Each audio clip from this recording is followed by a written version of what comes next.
Yours. Hello and welcome, ladies and gentlemen, to yet another Sim Series race here at the very overcast, almost foggy, if you would, uh, Homestead Miami Speedway for a 250 mile race on this 1.5 mile oval. So, Josh, we've got the camera on our points champion. And I don't believe he's won a race yet, but consistency is key. And he is currently our points leader. I don't know why he's a champion, but yeah. Do you think he continues to be consistent today, or does he get that win finally? I think he stays consistent. I know right now speeds aren't really showing that, sitting 13th, but I think he'll stay consistent. I think that's obviously why he's the point leader. That's what you need in a longer season, or even any season really, just consistency. I mean, he's got one stage win, and second in points, Kevin Harvick, also only one stage win, but he also won Daytona. But other than that, those two have kind of separated themselves. Nadeau's up 4 on Harvick, and then it's 16 back to Labonte in third. So I know I'm excited to finally be back. I know I had texted you this morning and was like, "Hey, let's do it." Come on. And and we're hoping that one of the issues that also kind of kept us is courage.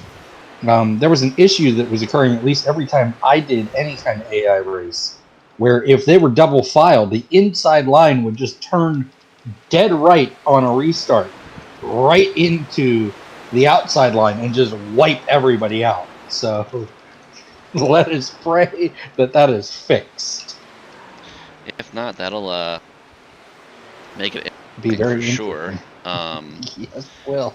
But no, I mean, like we both kind of touched on, I'm definitely excited to be back. It's been a while for sure. I know even the guys on Discord were kind of asking, hey, where's it been? What's going on? But we're back. Like I said, hopefully, well, like you said, hopefully that little issue, and hopefully it's a good show. It's pretty stormy in Florida right now, and I think you're seeing it, with the overcast. It's at almost fog conditions. Mm-hmm. Now we talked about consistency, and somebody who has been semi-consistent, Bobby Labonte, is currently, at least in the practice and the practice races that we did a while back, since he got that 100 rating, this man has been dominating at Homestead in pretty much every practice, race, practice that we've done. I mean, this man has been on fire, so it's going to be interesting to see if he continues that today. Yeah, I mean, it'll be interesting. It's been a while, so I'm not saying that I forgot everything that goes on. I know even since I guess we could say, had happy hour here, things have changed. But we've said it numerous times in the first couple races. We never know what the AI is going to give us. We could look at Jerry right now sitting 13th, and we can go out to qualify, and his second lap, he sets the world on fire and grabs the pole. Absolutely. And Bobby Labonte, sitting currently first, could go out and run 20th in qualifying. Quite frankly, I don't see that particularly happening, but we don't know. Touched on it, which actually says mostly cloudy, but I would argue this is definitely overcast. I would argue it as well. I would argue fog if there was an option. But especially interesting too, we still have a rather high wind, but the track temp, and it's kind of early. I think it's right around noon in sim right now. But that track temp kind of surprises me. I mean, granted, obviously it is Florida, but I figured mostly cloudy / overcast, and the sun kind of peeks through. Yeah, I figured it'd be cooler, but 89 degrees. Well, what month is it on here? It should be today. Okay, so it should be today, so it should still be February. We can actually check that. Yeah, Tuesday the 16th. Okay, so yeah, that is a bit warm track temp. I think although it is South Florida, that could also come back. It's not North Florida where we get a little bit more cold weather. South Florida is a little bit more warm, pretty much all year. So, as We have a little bit of a technical issue, maybe? Yeah, it didn't like when I hit the space bar, apparently. Yeah, and we lost the overlay. Yeah. So it wouldn't be a first race back without a difficulty. Nope. But, it's not a big difficulty, honestly. I think we can fix this really easy, so we'll get that back Well, I up, just the lost everything I overlay. had typed out already, but hey. It's all right. Do we need it? That being said, though, we'll go ahead and hopefully not lose it this time. We'll do that. But we didn't lose it. We'll obviously stay on board with the guy that I Ooh, would say has earned it, our point leader, Jerry Nadu. absolutely. Absolutely. I don't know that we followed him for a lap yet. Right before practice ended, I noticed Gregson really got close to Bobby's time, so it's going to be interesting to see what's going to happen here for qualifying. And going to do the old driver cam. Yeah, why not? Yeah, boy. So we're going to ride on board with one Jerry Nadu, the old helmet cam. Won't shake around as much as you might see it in real life, but it'll do its job here.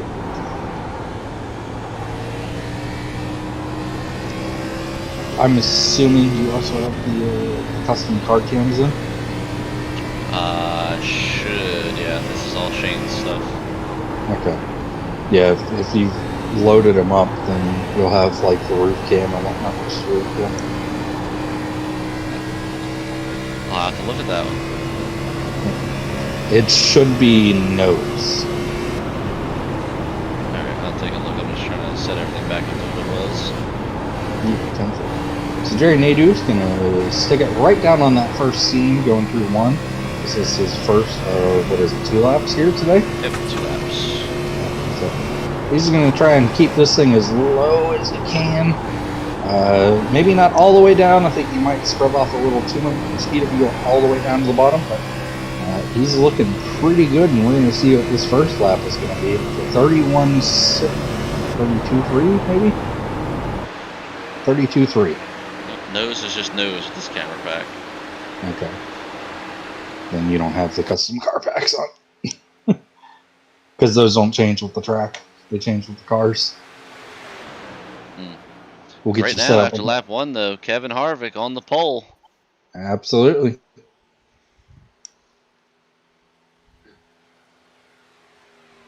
See if he maintains. Tomac to the top of the board.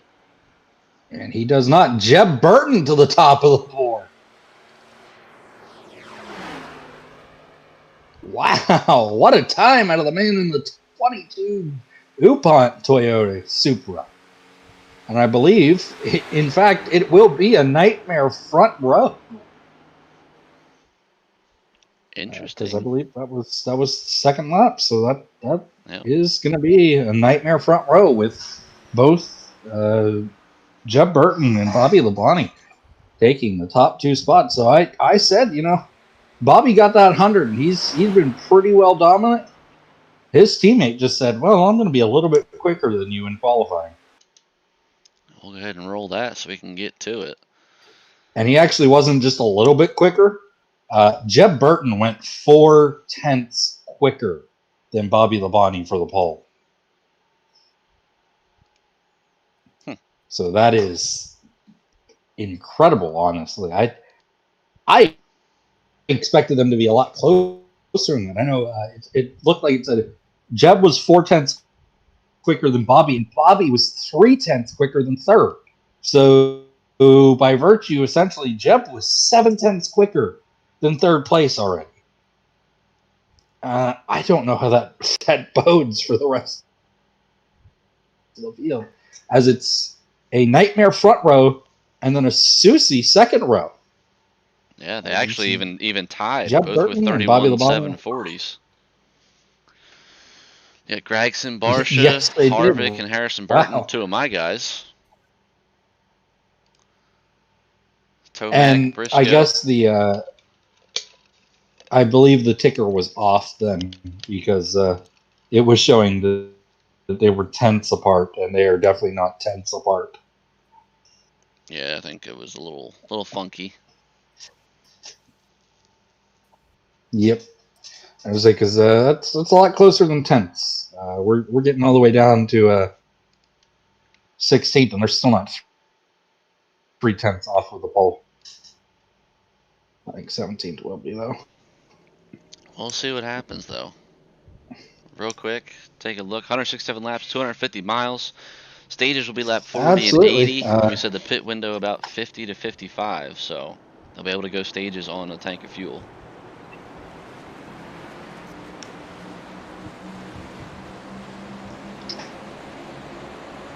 Okay. Look at the track temp difference, too. I'm getting a little bit of lag.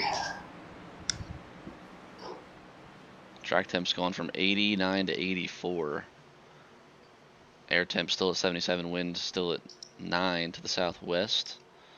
But this will be interesting for sure. Glad to be back in 24 car field. I would say a different pole sitter than we're used to. But it'll be interesting. So we will get this back up, hopefully. I don't know what it's been up to, but we're good now. All right, so the lights on the pace car are off. That Porsche. I hate that it doesn't let us choose it. But we're going to enter the restart zone, and I think there we are. Green, green, green for stage 1 at Homestead. Who's going to get down into 1 cleanly and get around for the lead first? Is it going to be Jeb Burton? Is it going to be Bobby? Or can Leroy Jenkins find a way to get past both of them to take the lead?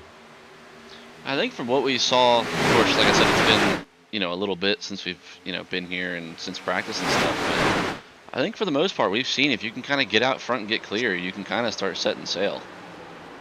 Absolutely, and Bobby is just going to pinch Leroy just a little bit, hopefully hoping that it's going to be able to hold him down. But it looks like Jeb Burton's going to clear out in front, and I think that inside line is just going to be too strong early on to really be able to hold off on that outside. I don't even know if they can hold off later on in this race on the outside, and that could just be a product of the way that iRacing is anymore. Ooh, we're going to get aggressive here, it looks like. Harvick had the pole for a moment in qualifying and lost it, and seems like he's trying to make a push back to the front. And a driver that's moving towards the front, another nightmare driver, it's Kyle Busch. He started at 11th, and he's currently making a pass to get into 7th place if he can get around Ricky Craven. And it does look like he, in fact, does clear Ricky Craven as here comes Jason Anderson, and I believe that's Ty Majeski in the 45. Yeah, trying to bring his 2 teammates of Briscoe and Burton with him. They try and get around, I believe it's Barsha in the 51. Our winner from our last time out. As now Bobby Labonte is going to look to the inside of Kevin Harvick, and Eli Tomac at the same time is on the inside of Noah Gragson. So a couple more battles. Bobby's going to try and fight his way back towards the front. We know he's got a good car, but being on that outside on that start probably wasn't where he wanted to be. And his teammate's going to follow suit. Here comes Kyle Busch underneath Kevin Harvick. Which, we've talked about it before, too, with the smoothness ratings of the drivers and how everybody's kind of different. I think we saw it in the practice did a while back.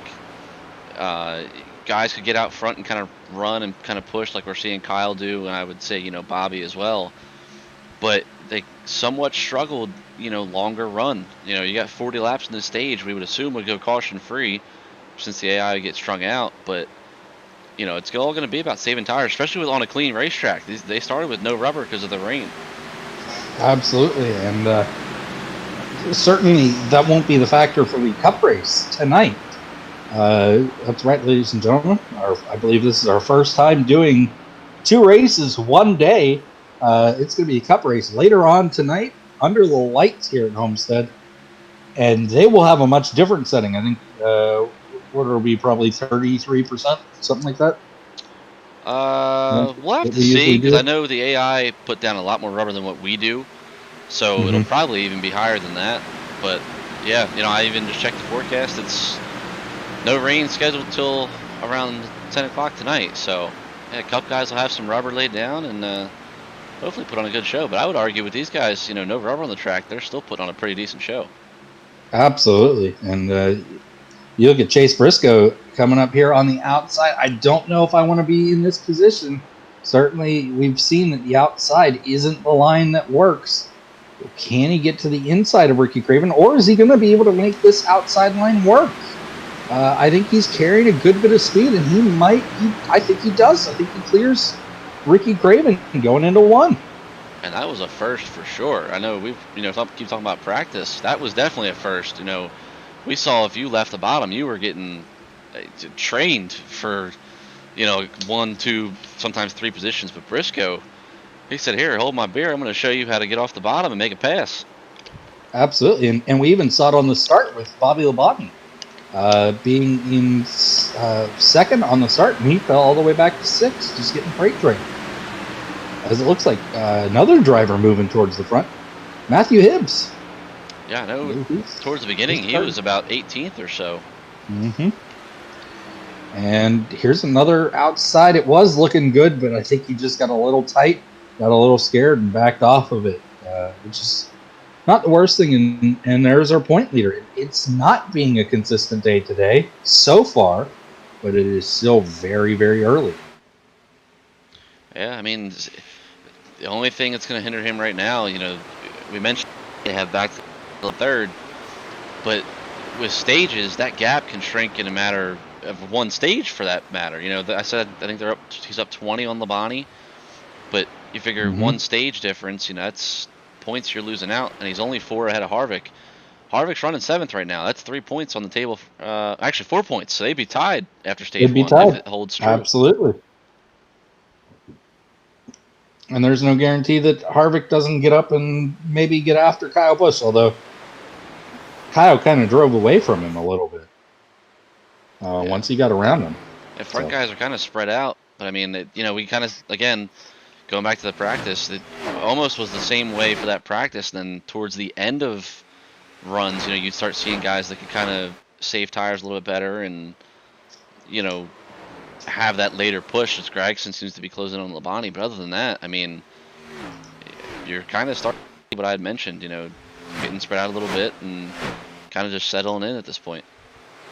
And what has to surprise me right now, we talk about the skill ratings the most when it comes to any of this.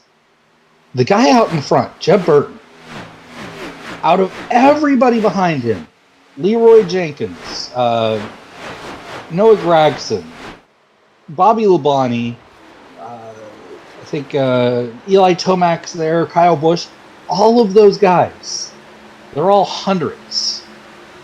They're all hundreds on the skill rating. Good old Jeb Burton, just a lowly 95. And he's whipping their tails right now. I mean, I think, the big thing is the 2 laps of qualifying, and, in track position.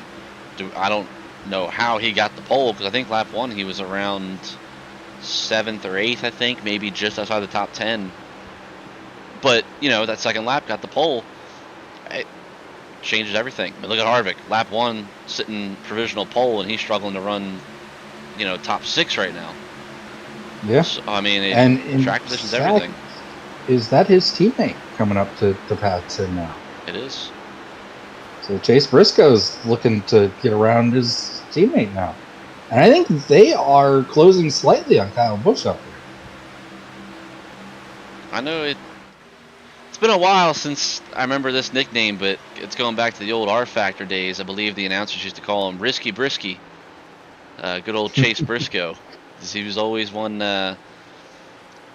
definitely not afraid to throw it up on the cushion in the old R Factor dirt days. And I know even in real life, he's still not afraid to throw it up on the cushion. But, good old Risky Brisky. That was a nickname that always made me laugh whenever I heard that one. Absolutely. And I for one, can't wait for the dirt race in real life. I think that's going to be an epic moment for all these guys. in the Cup Series, and certainly as we look at a battle for the last position on the stage between two teammates, Jason Anderson versus Justin Barcia. I'm kind of trying to look through the field. I guess mainly go off lap times right now. Your quickest car on the track looks to be actually Ricky Craven, it looks like, with a 4:51. Yeah. Leader of 5:33.510, Leroy 33.541, and Labonte was the first four at a 4:98, and everybody else 5 and or slower. Well, they're getting to about halfway in this stage, so we're going to see if there's any changes on who handled their tires a little bit better and whatnot, as Chase is going to make a little bit of a mistake, getting a little too low, and now old Ricky Craven's going to have a run to his inside. Maybe he's going to at least have a look here, and he's going to be able to put that nose there. He's going to get to his inside, and I believe he is probably going to get this move done. And he does. Yeah, I think something with the AI that I've noticed, more so tracks like Iowa, like your short tracks, I don't know, if it's programming or something like that, but, they kind of get their mindset to that one groove and kind of stay there. There's just not enough rubber, and you can't compete when one groove's got 120% rubber and you're running something with 5. The rubber's going to win 99% of the time. As Bobby makes a little bit of a mistake there. Just kind of not running the right line and losing a bit of ground. And I almost looked like, correct me if I'm wrong, he got a little arrow tight right in the middle of the corner as he got closer and closer to Tomac. Looks like he's just overall tight. Tomac's kind of getting down to that bottom seam. Looks like Bobby was about maybe half a car off of it, but from what I've seen so far, everybody kind of getting right down to that seam. So, I could be wrong, obviously, but... No, I think you're right. As, we were talking about Mr. Consistent so far this season. He's starting to come back towards the front. He's starting to find his way up to this front area of the race group as he gets around Matthew Hibbs for 13th, and he's looking to get around Cooper Webb now, and I have not seen anybody go that low through the corner, but it's going to end up hurting him. Yeah, he's about 2/10 off the leader as far as lap time goes, but even just time on the racetrack, running 13th, there's your stage points. Yep. So, it's not totally out of the question, but he's going to need, I would say, maybe a caution. And he needs, at this point, at least one stage point to stay in front of Kevin Harvick. Now, if Harvick does get passed by Craven, then he's still ahead of him. Yeah, but that's not out of the question. Still, yeah. But now Harvick's also looking at getting closer and closer, I think, to Kyle Busch. I would argue they're all kind of starting to close in on Tomac. Yeah. And it does seem like there's been a little bit of trouble for Bobby trying to get around Tomac, as I think we're actually coming up on lap traffic. I think they already lapped. There he is, Travis Pastrana. The leaders did, so you've got lap traffic. Next, within a little bit longer than I thought he would. Yeah, he's got a little bit of a gap there, and you can see just how nice of a gap there is there. But look at what just happened there with Bobby Labonte, who's now had to go so low through that corner. Look at the gap that's now opened up to Tomac. It's opened back up, and look at how much easier it was for Kyle Busch to get around Travis Pastrana than it was for Noah Gragson, and all of a sudden Kyle Busch was back on his bumper. Yeah, it definitely just widened this gap up a little bit. I know Briscoe, out of these three, definitely just had the advantage, and he's looking to take advantage of it, try and get back under Craven. What a great run through 3 and 4 for Chase Briscoe.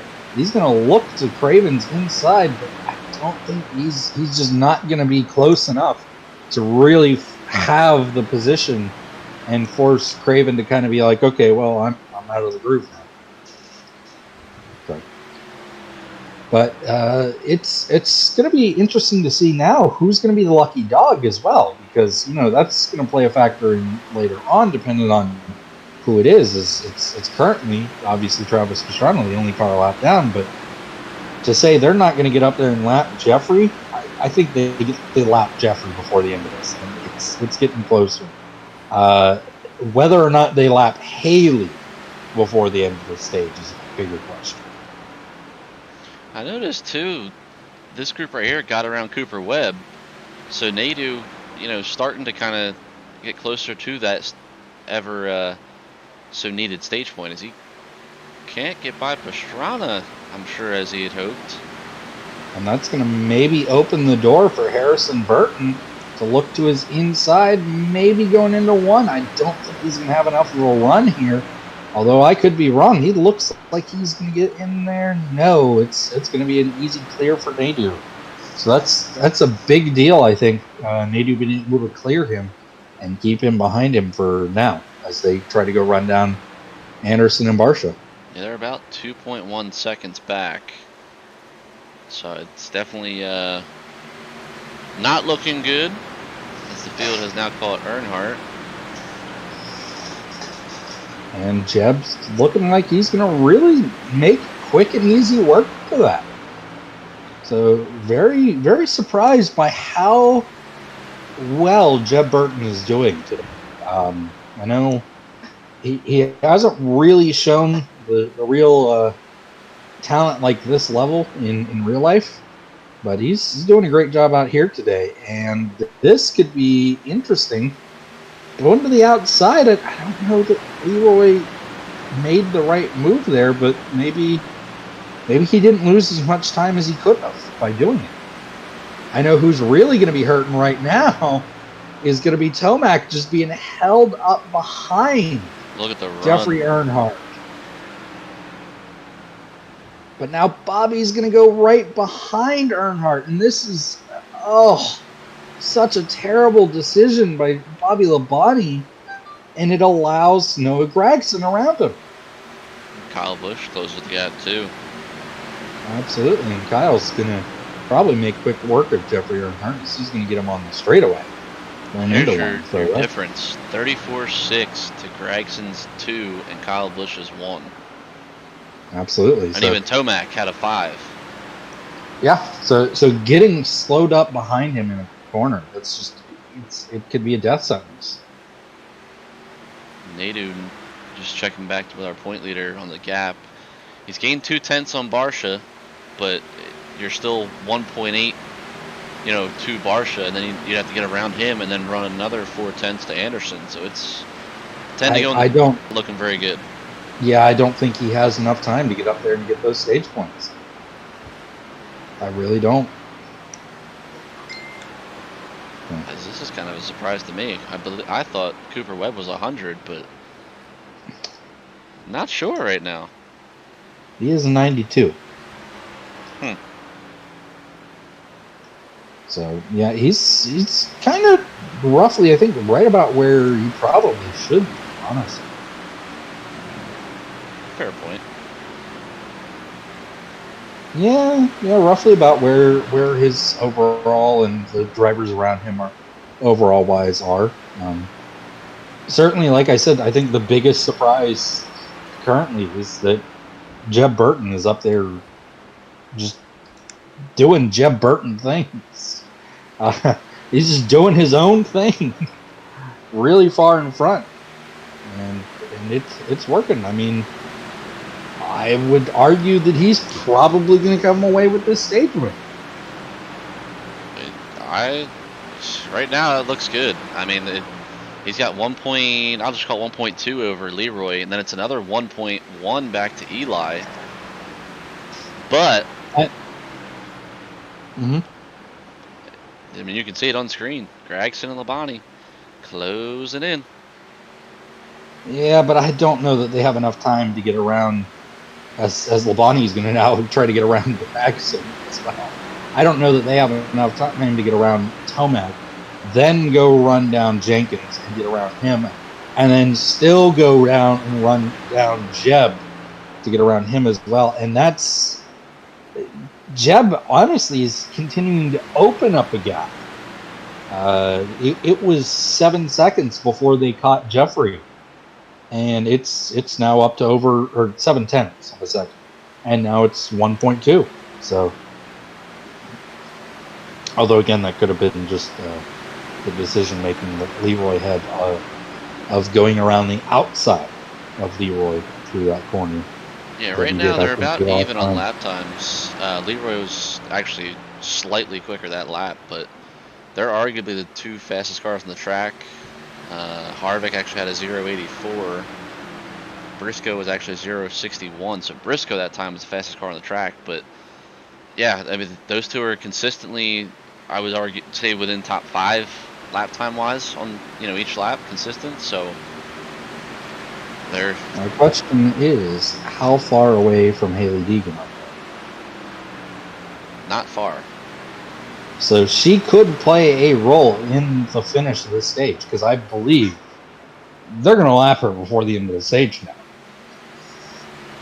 I I had wouldn't said doubt it it. was Yeah. questionable. Yeah, I had said it was questionable before, but it's looking more probable now, as I think it's going to be done on this lap. I think she's going to be lapped by the time we come back around for the conclusion of lap 36. Yeah, we'll see. He's looking lower than we've seen. Kind of had to check up a little bit, but even then, 1.2 seconds, Leroy needed a little bit more than just a little slip up. Mm-hmm.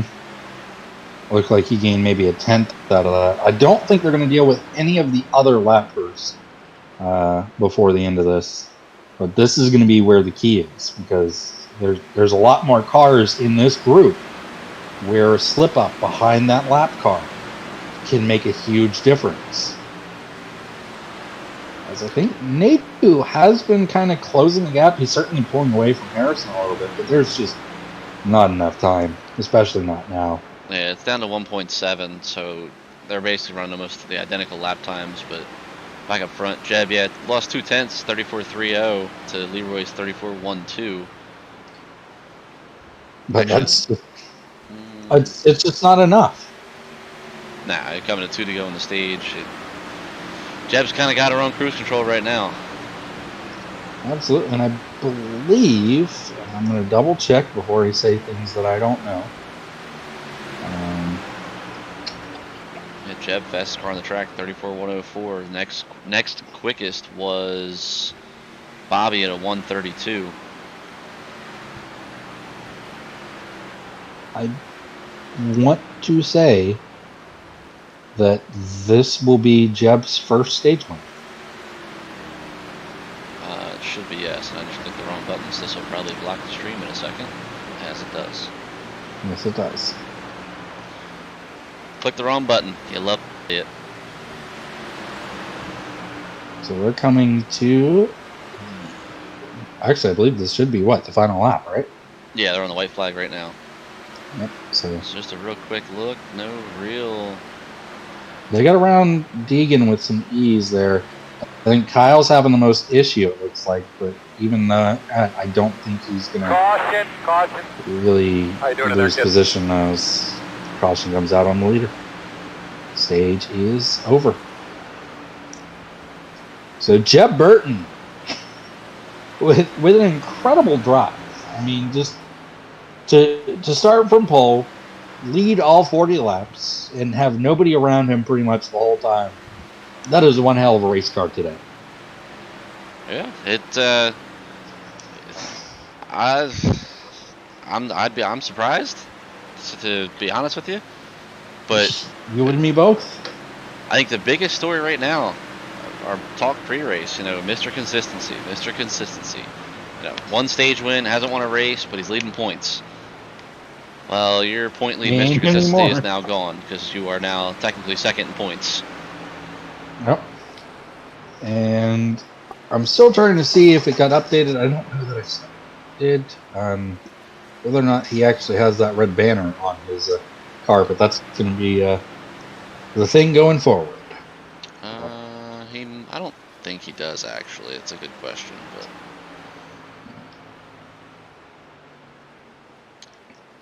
So I'm interested to see. I know it's obviously enabled, but I want to see if this works out like it should. And it looks like it will. Okay. So here we go. Yeah, she should get the wave as soon as it crosses the line.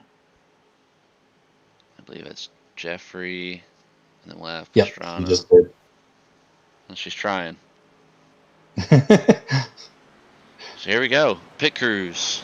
Another thing we obviously talk about. All them ratings.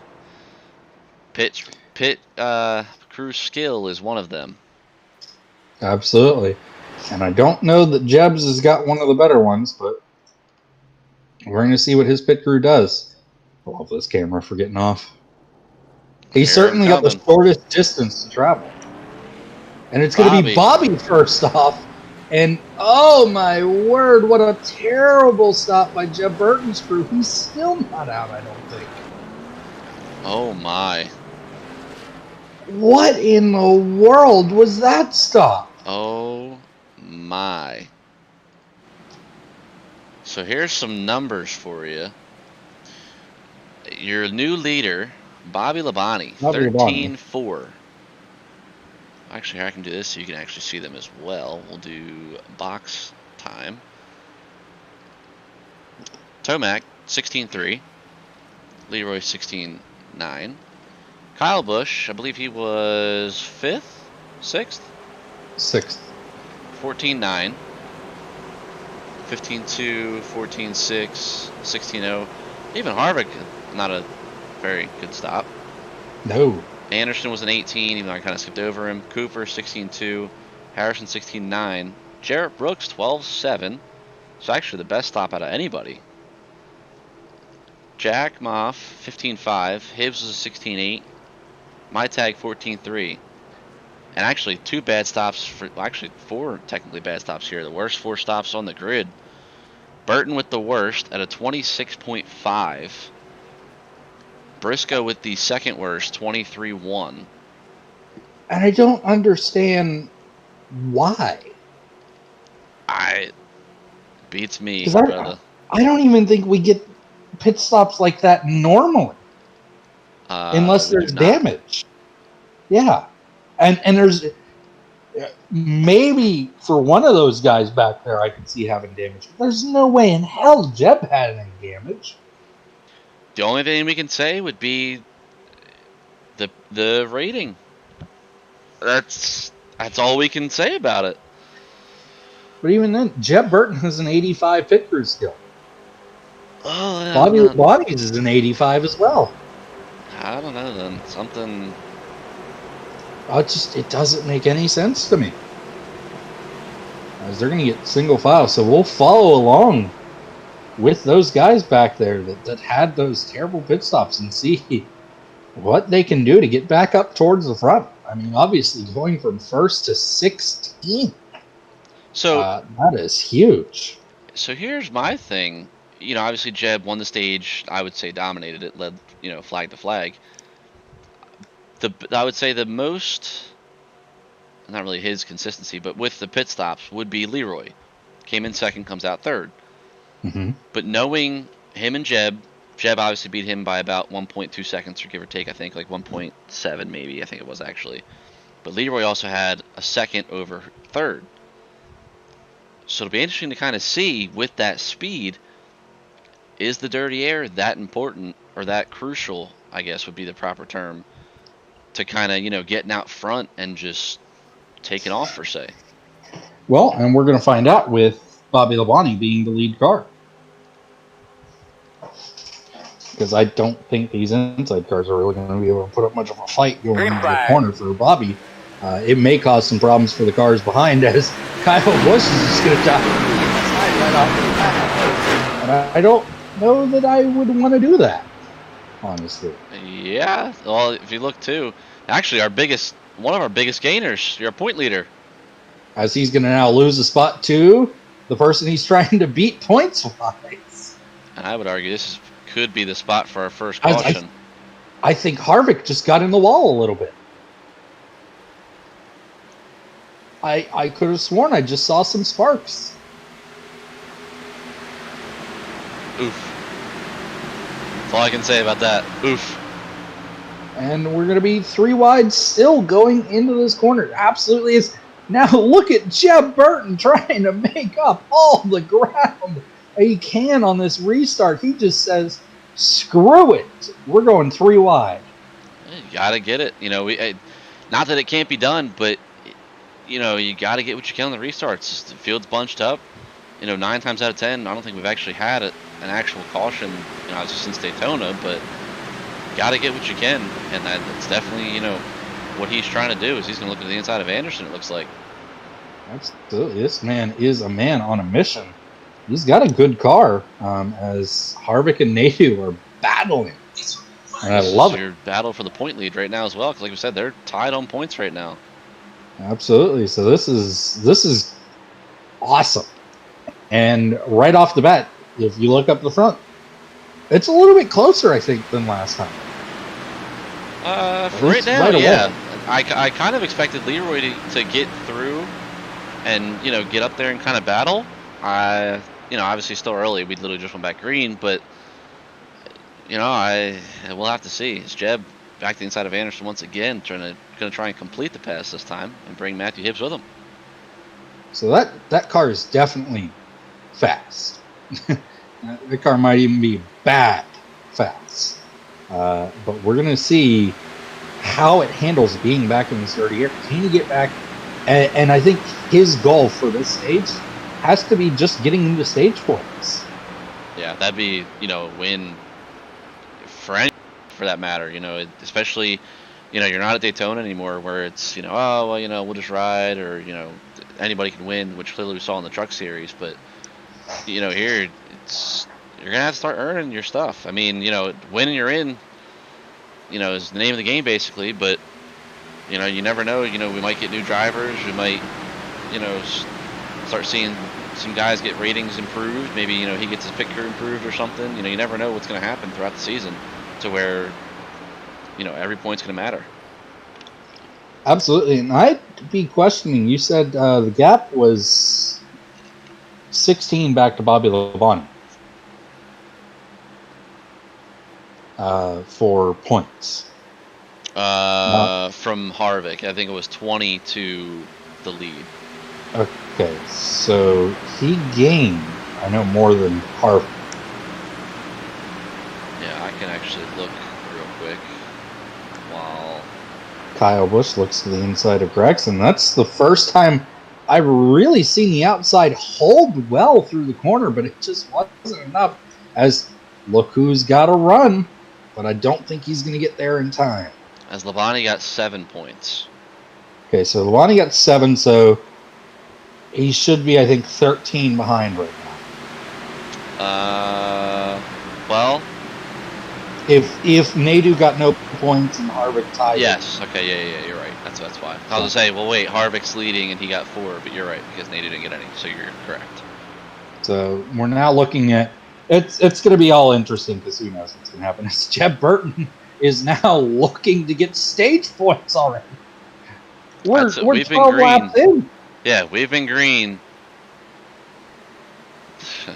to 8 laps maybe, and he is now back into the stage points. Yep, that man has got a car, and if that pit crew gets the pit stop done on this next stage, and that final pit stop, because they will have to stop in that final stage, we're looking at some possible first win vibes for Jeb Burton, and that would be, I believe, his first win ever in a NASCAR series. Yeah, I think I know it was Harvick, Daytona, and I think we said Barsha won at Sebring. Mm-hmm. I think it's actually almost been a month at this point, but it's been quite a while.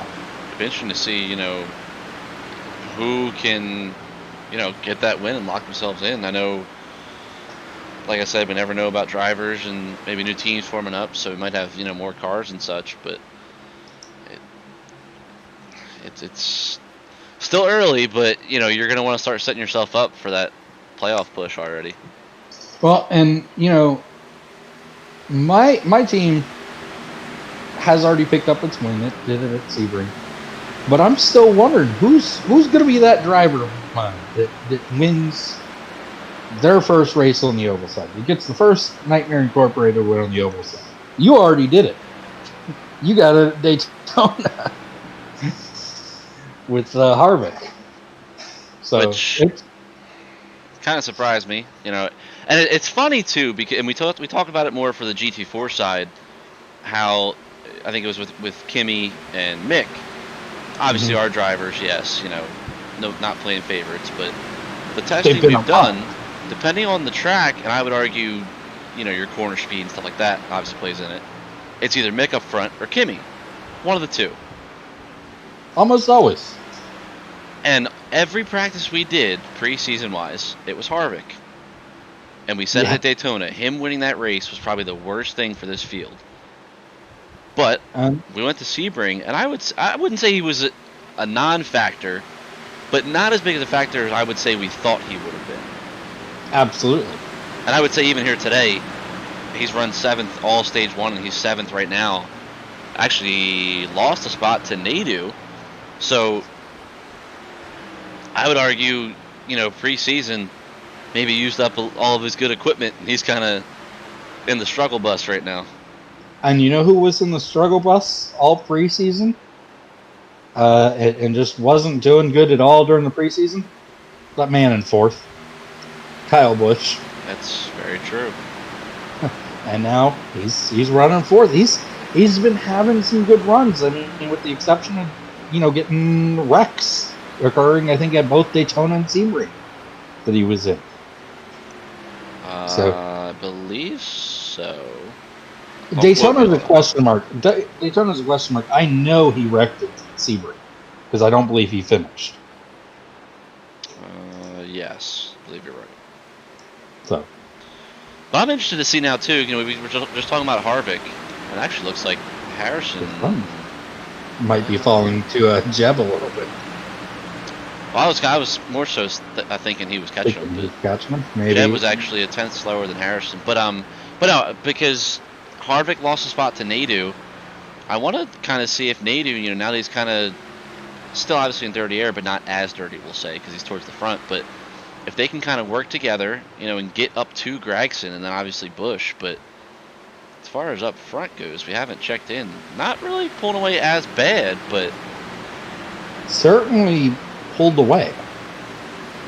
I mean, there's a good couple car lengths there, for sure. It's actually Burton, from the looks of it right now, could have potentially cooked them tires a little bit as of right now. He's still a 10th slower than Harrison on the speed gun.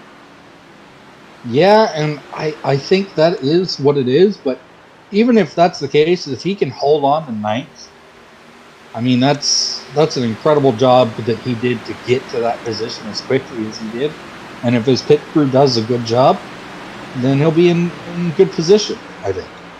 It's actually the fastest car that time by was actually Mr. Craven, the only driver in the 5s, 33.582. Okay, we'll see. We'll keep following along everywhere. I think we just hit about halfway in the stage. So, as you said, you were wondering if Nadu could run down Harvick or Gragson and Busch. I would say he has. But I mean, we kind of talked about it earlier, just with the track state and stuff like that, and you can obviously tell there's no way we lay down this kind of rubber, just that quickly. But it's catching is one thing, and this is even with our racing too. Catching is one thing, passing is a whole other ball game. Absolutely, and you could see it right here. Gragson got a little bit high. That opened the door to Nadu. He thought, oh, well, I could get him here. Well, Nadu didn't get him, and it slowed him down on the exit, and then all of a sudden Harvick's looking to his outside, but now Harvick doesn't get a good run through 3 and 4. It's actually both Burtons actually basically ran identical lap times, so the gap stayed the same. But they are slowly starting to catch this group. And actually back up front, Bobby, same gap, 7/10 just about, but which is odd because he's about a 10th faster on the gun.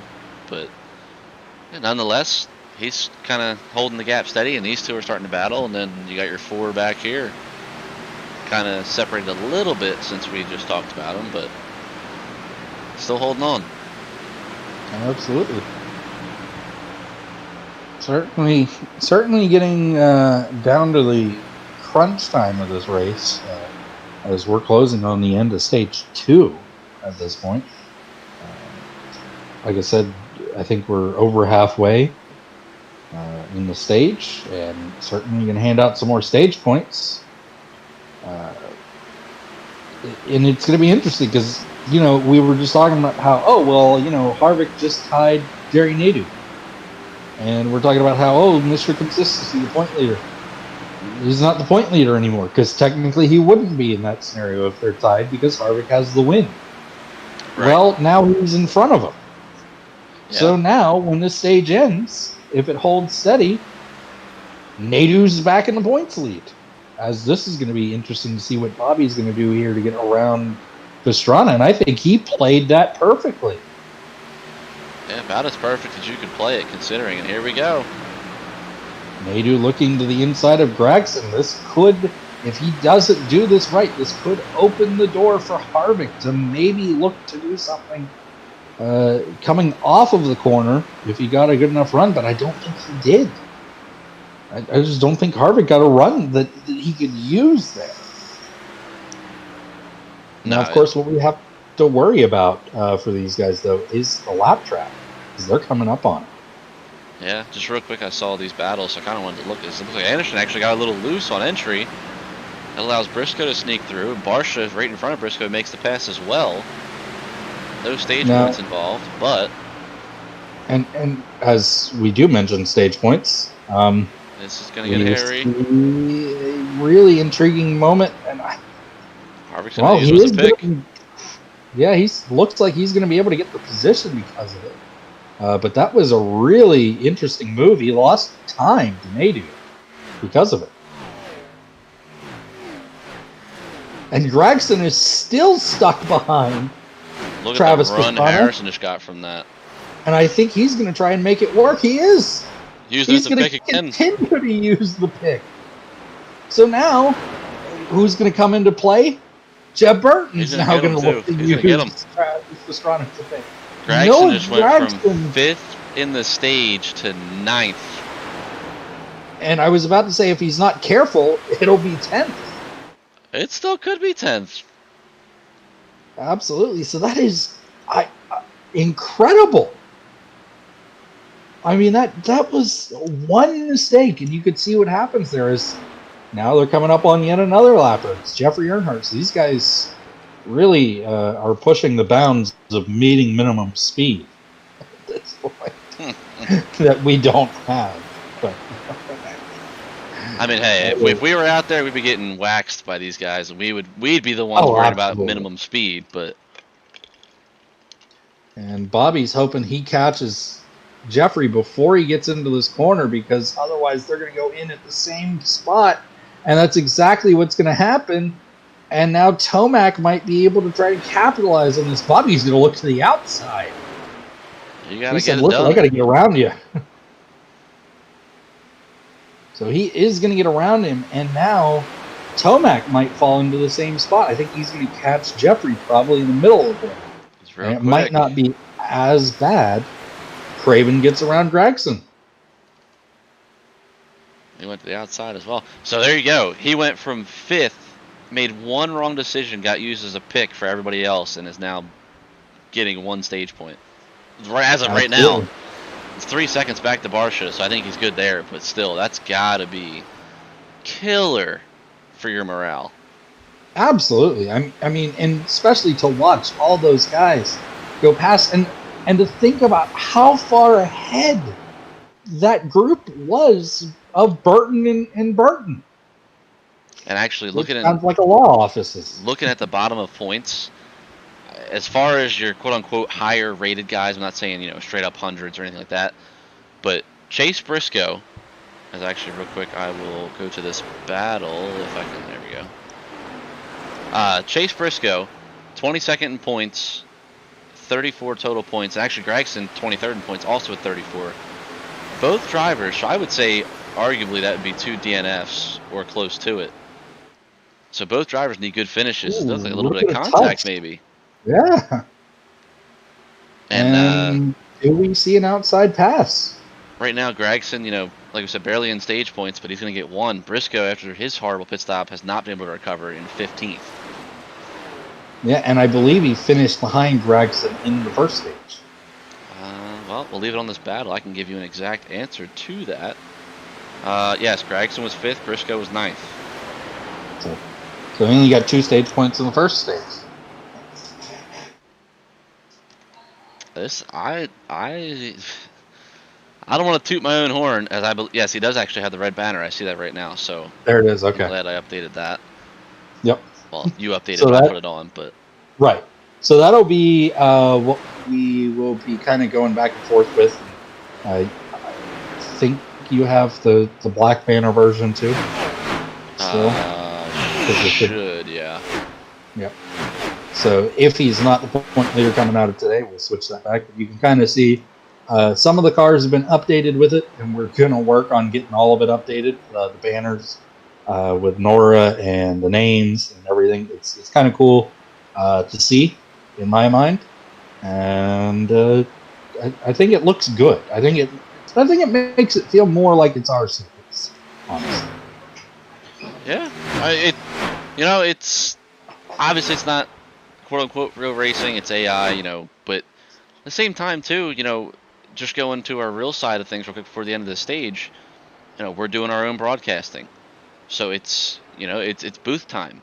Granted, like I said, it's not real racing, so we know what's going to happen sometimes, but it's booth time. It's keeping the conversation flowing. It's not having dead air. It's flipping through the cameras and finding the battles. It's oh, this is happening here. Blah blah blah blah. It's so at the same time, while it's not real racing, it's real booth time, and it's just getting familiar with everything.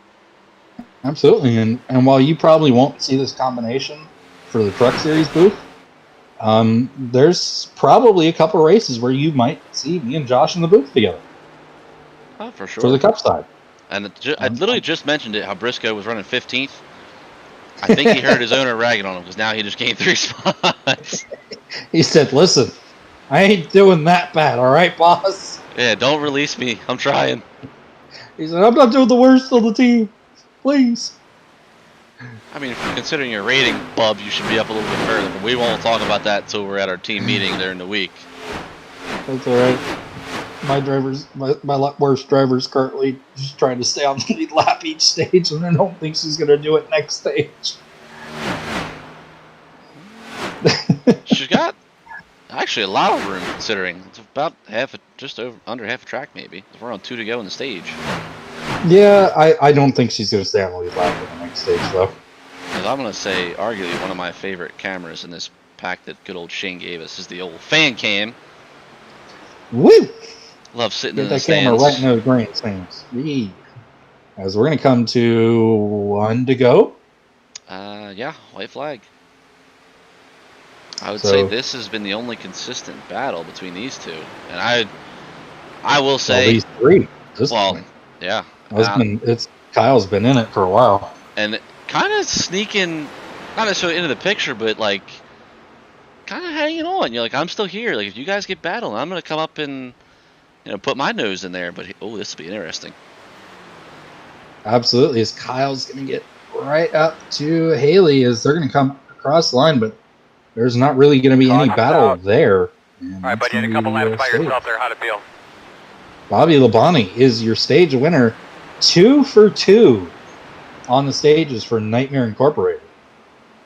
I smell collusion. Also, would like to note, 2 for 2 on the front row winning the stage. That is a good point, actually. I didn't even think about that. Yeah, the 2 drivers that have won the stage were on the front row. And Jeb Burton, you just got to give a shout out on that stage. I mean, did he get the majority of his positions right at the start of that stage? Absolutely. It was an incredible move. The 3 wide, getting the way he did, the fact that pretty much 8 laps of green flag racing, and that man was in the points. And he gets, 3 points in the stage? Yeah, 3. I mean, I get, All right, might sound like I'm tooting my driver's horn here.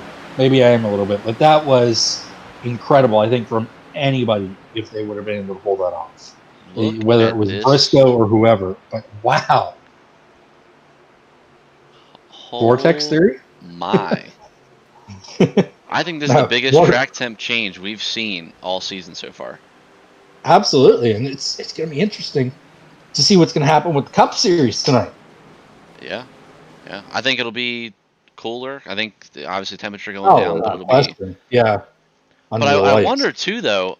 I thought I had noticed it a little bit, kind of going through the field, which again, obviously, kind of has to do with your smoothness as well. But a couple guys starting to get loose, And it's certainly possible. And let's see who's going to be the first car out. Will it be Bobby Labonte again? You know, his pit crew, an incredible job that last time. We'll see if his job gets it done, or will it be somebody else? Maybe, who knows? Maybe it's Kyle Busch. Nope, it's Bobby. And Jeb's pit crew does the job that he's looking for. Kyle Busch is maybe a little bit worse off, but certainly the job that Jeb was looking for, he's, I believe, inside of the top 10. I think maybe even the top 8. I'll give you top 6. All right. Well, there you go. So here we go. Yep. Our 2 title contenders are going to line up nose to tail again. You just can't separate them. They gain spots. There you see right there. 3rd and 4th. Actually, and Jeb apparently beat Cooper off. Yeah, so he's going to be 5th. This just got interesting, now, folks. Hopefully he doesn't make the same mistake his teammate did the last time and dip right below those lap cars on the restart, because that didn't work. So the only sub 20-second pit stops this time was Jason Anderson with a 20.9 and Jarrett Brooks with a 20.2. And actually, Craven with a 6.9. Woof. He's back behind Danica. That She's not been having a good day. Oh, wait. Did him and Harvick make contact? Was that who that was? No, I thought it was Kyle? Kyle and Nadu. Okay. I thought there was contact there as well. So, okay. My apologies. I was wrong with that. But so, Gragson to 12th. Briscoe's pit crew got him out pretty well. Yeah, Briscoe actually a 17.9. So really. And how about that Hibbs crew? That Thunderfoot Esports team. 14.2. Getting that man a 10th place restart spot. 2nd best pit stop. There you go. 3rd best. Sorry. Jeffrey Earnhardt, one of the lap cars, just had a 14.1. But no. Cooper Webb 13.9. Earnhardt 14.1. And then Hibbs with a 14.2. Nadu 14.3 and Harvick 14.3 were your top 5 for pit stops. So, an incredible job all around. Bobby's pit crew, obviously, doing what they are hired to do and get that man out first. Sure enough, that's what they did. Leroy Jenkins' pit crew, did a good job again. He's been very consistent on pit road, both stages. Yeah. I think he lost a spot. He lost one spot, I think, last time, but this time, just, 2nd. Came out, the only position he gained was over Tomac, who is nowhere to be found right now. Yeah, he's back to 7th. He's not up at the very front. So his pit crew kind of messed up there.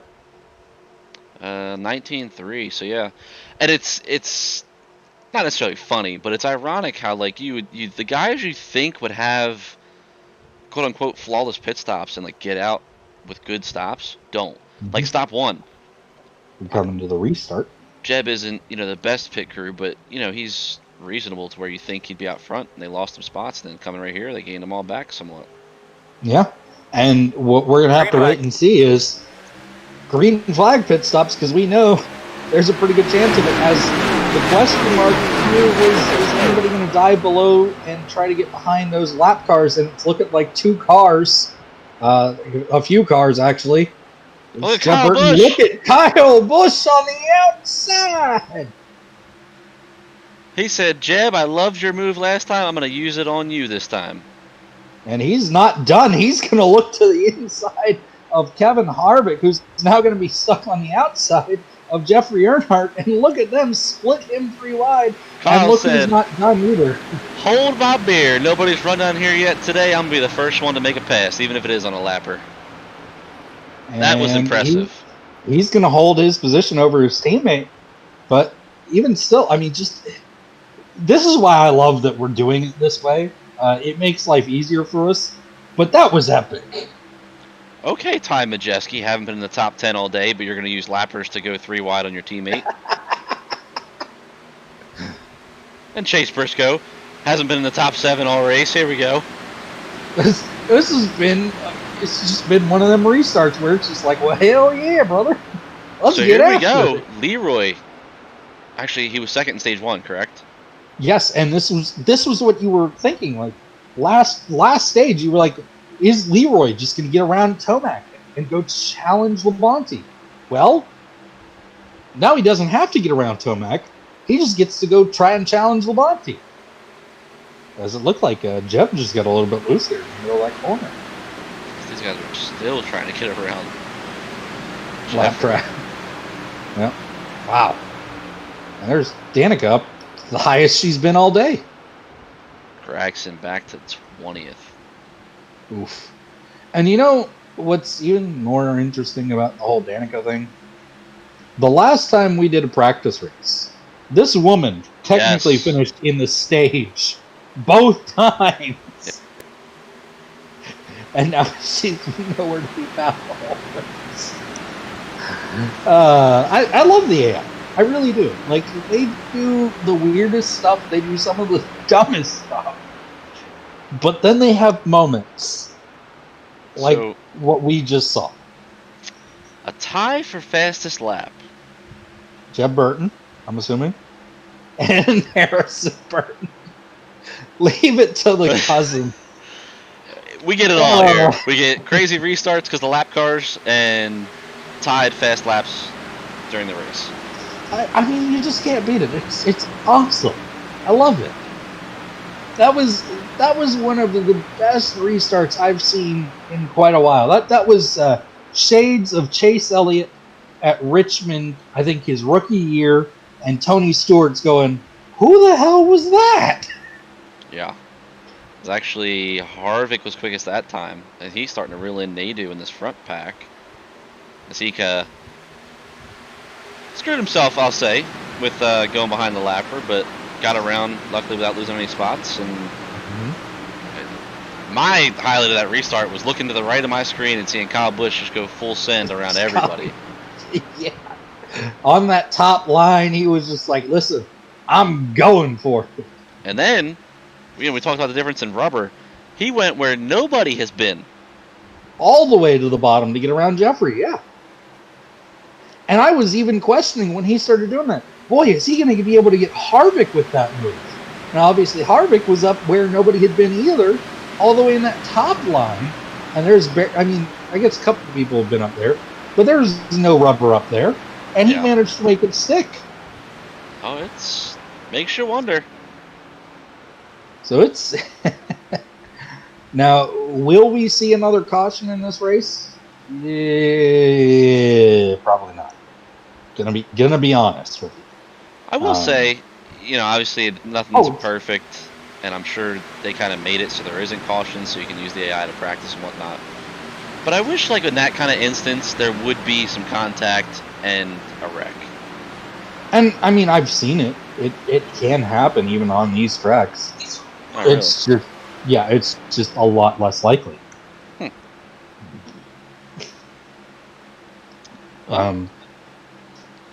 Maybe we'll get one tonight. Maybe. A lot of the times, you know where it happens? Around pit stops. Like green flag? Mm-hmm. You get cars going all different speeds, and you just get some runs that don't work out, and people end up in the back of people, and it just ends up with caution. I've seen it a couple times. There's not really much that anybody can do with it. So it kind of is what it is, and we'll see if it happens. But if not, boy, that final pit stop, because we are gonna have one. NASCAR designed the final stage to make sure that you're gonna have pit stops. And what's gonna be interesting is when we go to do that Cup Series, I believe NASCAR designed the stages last year or this year to where they have to make a pit stop in every stage. Should have Just been about. last year. Well, see, because I know in real life the stages are different, I think, this year, because I just do normally, like, this is different, because normally I would just do half the race and then a quarter of the race would be the stages, where today I know we did 40 and 80.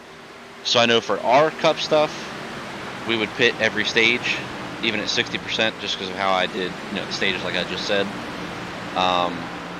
But I believe even this year they did that to where you will pit every stage. Yeah, and so for our series, our league, the Cup Series will do like you said. But for this, because we run the full distance and we're going to use the real stages, we should see pit stops in each stage, which will make things so much more interesting. So, not sure if he's still watching, but I was answering a couple questions and talking to our camera guy, and somebody else actually messaged me as well asking what is our, I forget the actual wording that was used, the lacking manufacturer in the Xfinity Sim series. So I had mentioned earlier about potentially new teams and new drivers coming in to help our lowest field of 24. I will say that is more of a possibility for the next race. I would argue probably the Otis. That's what I think. That's what I had said. I think the Supra. One, but, two. I had said we can get that after the race and whatnot.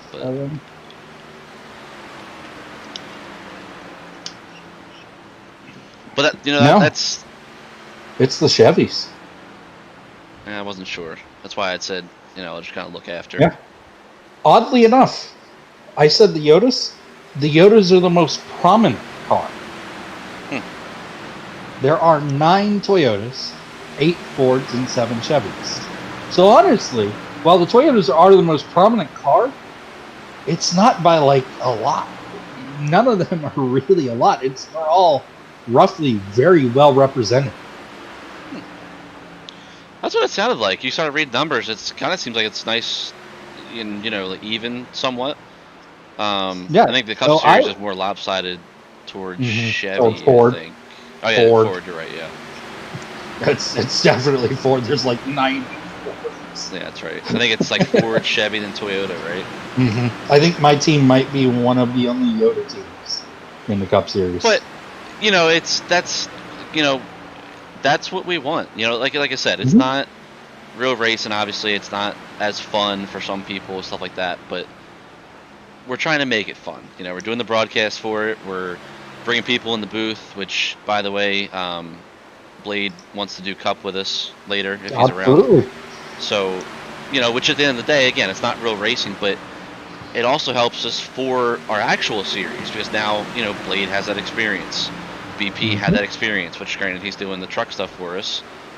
Obviously me and you, like you said, we'll probably end up doing a bunch of Cup races this year. Yeah, I don't know where. I know obviously the next race is not going to be it. Well, yeah, but there's going to be some. I would say I don't know if you're calling that one, but I know I'm racing. So. I will be, and I actually have one of. I'll leave his name unsaid because I know there's a bunch of rocky situations there, but I will have somebody with me in the booth that has experience as well, so that'll be good to have. And I think I know what we're talking about. Listen, there's nothing rocky on my side. Well, that's good then. But we were talking last night about it, and some guys that didn't make the race offered to help admin, which I appreciated. We can never have enough. And then he had offered to be in the booth because he didn't have a ride because team's full. But I said, yeah, absolutely. He's got experience. I'm slowly getting there. Obviously, with this, it helps. So, of course, come on. I will say the interesting mark on that Cup schedule is going to be the dirt race, and who's going to cover that one? Yeah, that one. Because I'm pretty sure we both won in that one. Yeah, that'll be interesting. Because I don't know. Might I don't know. That might be one of the one-offs where I try and reach out and hire somebody. Because I've already been talking to, not really a buddy, but a local announcer, that broadcasts in real life. And you know, for those instances, I might reach out, like I said, and kind of do that. So I believe, no, never mind, it glitched out on me. Well, to note here, your boy Chase Briscoe just got around Jeb Burton.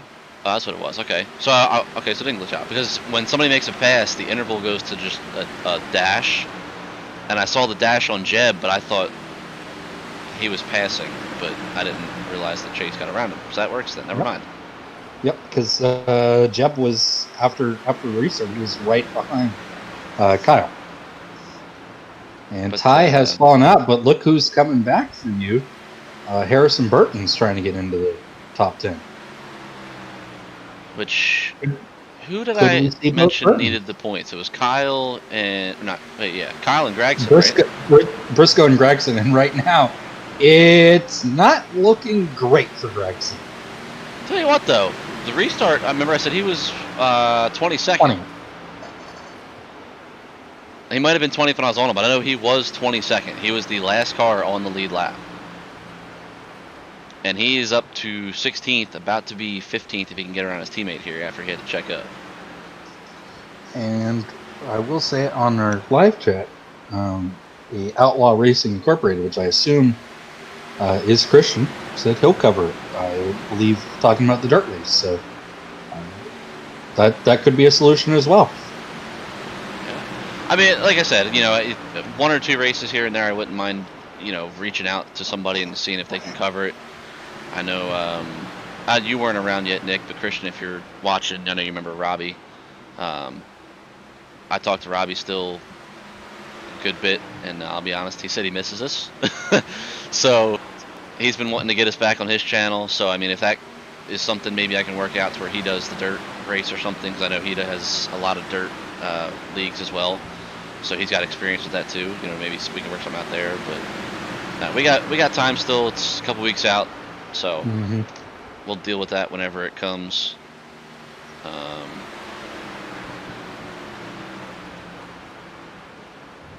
So Christian said he's working on a Chevy or two. ... So potentially some more Chevy guys coming in. All right, I love seeing it. Wine Miller, I believe, is going to throw in a Toyota with a former driver. So, describe former driver. It's a secret. He runs dirt now. We're talking about in real life. Yes. Okay. Has his own dirt team. That should give it away right away. Oh, is it one of my boys? Maybe. Did he drive for a certain Dodge team that then became a Ford team? And then leave to go to a Toyota, and then came back to a Chevy team? Oh, God. A big Chevy team? I think. And then ended his career with Toyota? No, I don't think he ended his career with Toyota. He ended his career with a team Chevy that 2 years later was a Toyota team. Or a year later. Maybe then. I'm not 100% sure. You got me confused. Initials are KK. Yes. Okay. Yeah, that I know exactly who it is. Started with a Dodge team that became a Ford team because they merged with the Ford team. Then he went to a Toyota team that was sponsored by an energy drink. And then he came to arguably the biggest Chevy team. And then he went for 1 year to the 95. Oh, baby, hold your horses. I think this is going to work out well for Bobby. And that's going to be, well, he might have lost a little bit of time there coming off that corner. Oh, he did. Absolutely. And here comes Leroy Jenkins. But will he be able to get anything done? He actually lost some ground on that exit. I don't know if he got loose or maybe aero tight and checked up, but he definitely lost ground. Oh, Christian, I see what you're saying. Well, like I said, we got time. I think we got almost a month, because I know we got road course next week, which I'll cover obviously with him, and then what we have Homestead for Cup. Yeah, which Vegas, I Atlanta. don't intend to run. Vegas, Atlanta, and then Bristol. I'll probably. Yeah, so I think we'll probably have one of our first broadcasts together probably in that time frame, I would think. Yeah, because I'll probably broadcast the next 3, being road course, Homestead, Vegas, and then I'll probably end up running Atlanta. Okay, so then it'll probably be Vegas and Homestead that we do together. Works for me. So I know earlier, I'm going to contradict myself here because I love this camera pack in general, but I know earlier I said the fan cam is one of my favorite ones. I will argue that statement again and say this camera set right here. Oh, the old wall cams. Love. How can you argue with the wall cams? Because I believe on that second wall cam we just saw Jeb Burton get around Chase on the outside, and he did. I almost wonder if the lapper played a factor in that one. I believe it did. And I'll say this too.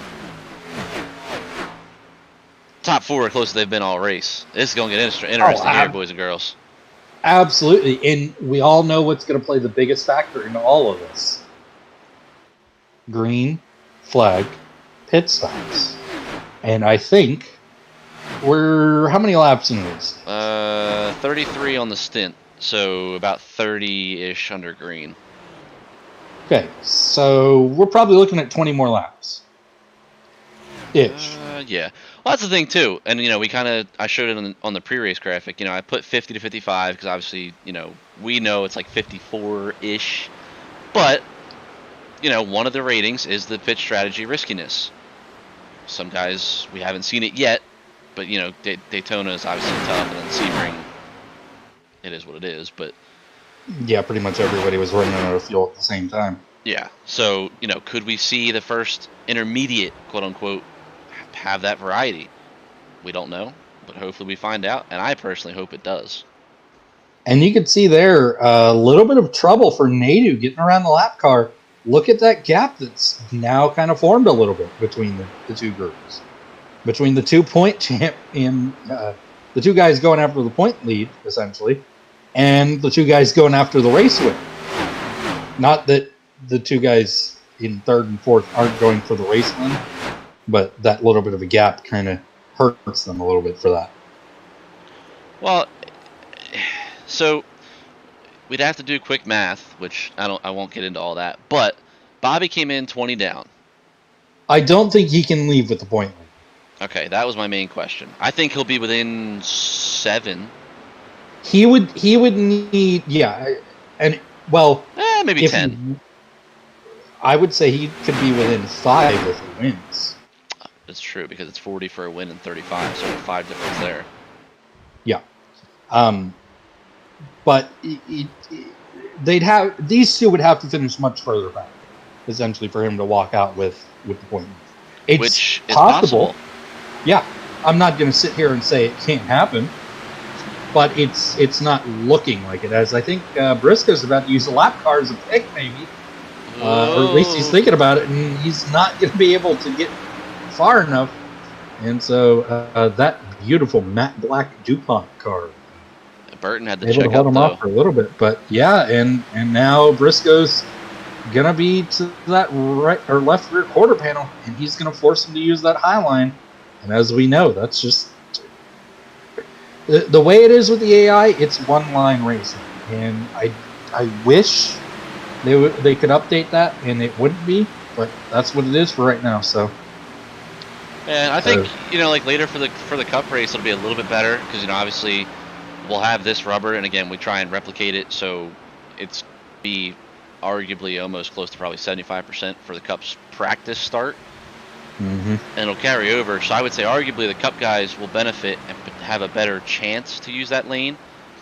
I would assume it's going to stay one line and make your passes on the bottom, but having that rubber will obviously help you when it comes time to either defend, or as we've seen, if you do go up there, make that pass. Absolutely. And this is a bad decision in my mind by Majeski. We'll blame that on his rookie stripe that isn't technically on the car, but... Well, when I go to update that paint scheme, I'll put it on. Well, it's minor details, but technically everybody's a well, rookie. And I was just saying, technically, that's why nobody has a rookie stripe, because I was about to say, well, technically everybody's a rookie in this series, so...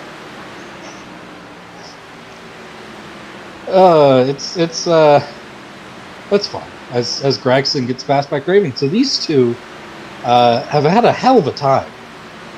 I think it's safe to say Gregson cooked his tires. It probably is, and I wouldn't be surprised if Craven did as well.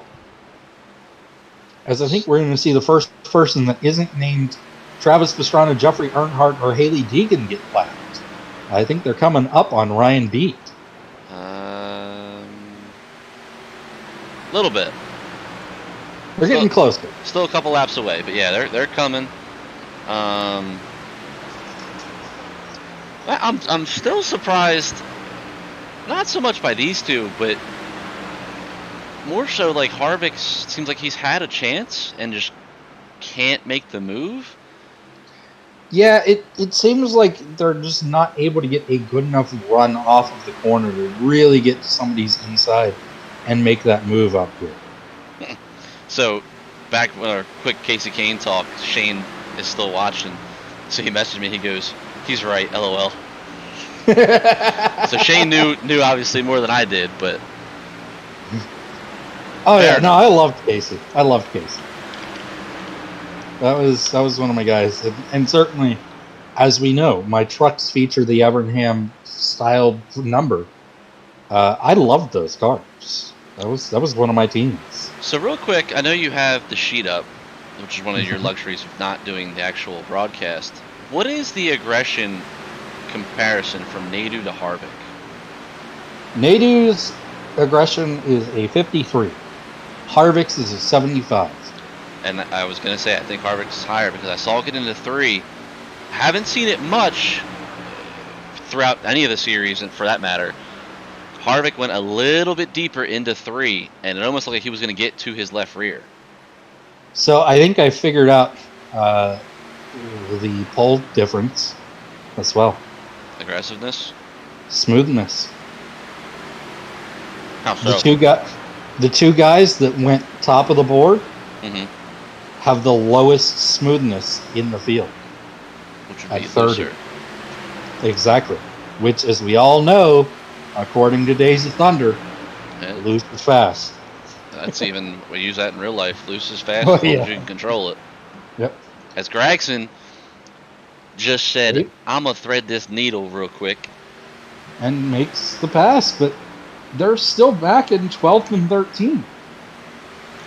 Regardless, kind of like we were talking about Jeb with his coming back to the stage points, I would almost argue Gregson slightly more impressive, only because how far he's come.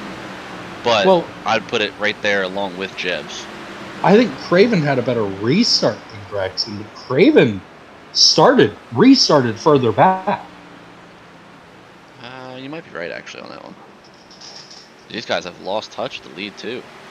Yeah, but the biggest difference we've seen all day, Leroy Jenkins staying with Bobby Labonte up in the front. They are on lap 46, so like I said, about 2-3 pace laps after they pitted, so about 43. So we're getting close. We're getting close. Certainly, it's not like we would see normally, where some guys might pit as soon as the window opens. I don't think we're ever going to see that in an AI race. So we'll see what happens here, but certainly, maybe some guys are better at saving fuel than others. I don't know what the pit strategy riskiness means, per se.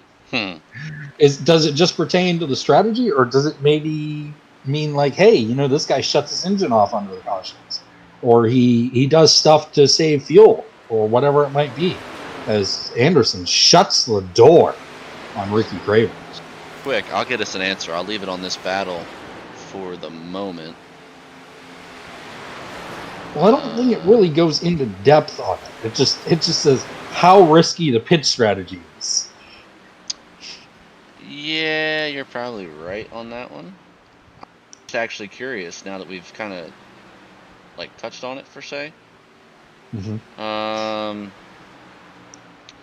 So the official ruling is a lower value results in conservative pitting strategy, a higher value results in pushing the car to avoid pitting. Which I don't think that makes any sense, actually. Yeah. I don't know what that means. Anyway. So I'm gonna take the beginning of that and say a lower value results in conservative pitting strategy, meaning you would more than likely just run it dry. For say. And the higher it is, that you might. Yeah. Well, I think either way they're going to run it dry, but I think the higher it is, maybe they run it differently so that they don't run out as fast. I don't know. Well, that was actually from the one league we were going to join together. So that was his ruling. I'm actually looking for your ruling. So your ruling is actually the official one. Mm-hmm. But it says the same thing. A measure of the AI driver's likelihood to gamble with a pit service, lower value results in conservative pitting strategy, higher value results in pushing the car to avoid pitting. So yeah, I would just assume higher value you're going to gamble, maybe take less fuel at the end, maybe. Yeah. I don't know. We'll see. We'll see here because this is the key. This is, they don't need a full tank to make it to the end. Yeah, correct. That is, yeah. So as actually they have lapped Whoa! Beat. See the difference in what has happened. Getting around Beat, we didn't get to see it.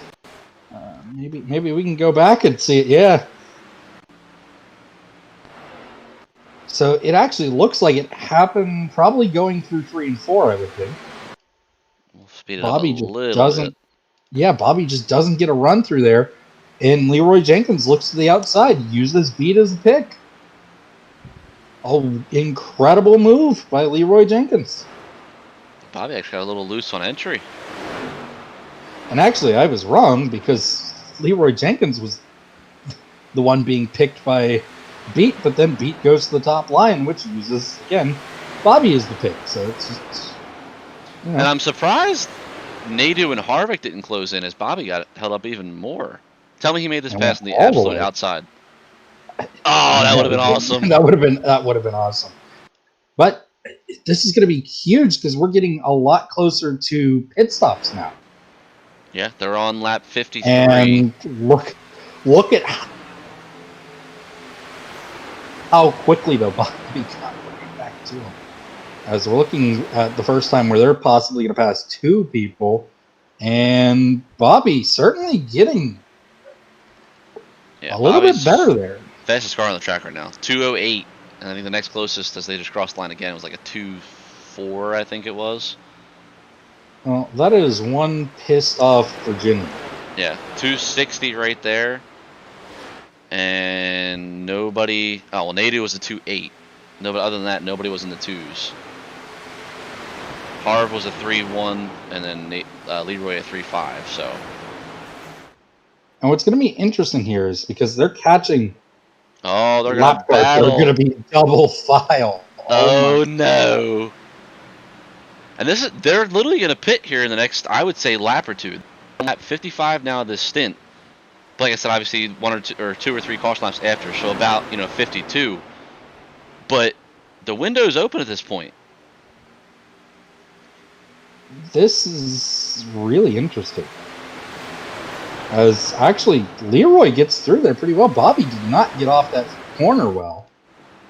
And now he's going to be on the outside of the 60. And look at Danica putting up a fight. Leroy, yeah, Danica's putting up a big fight. Biggest loser right now, Harvick.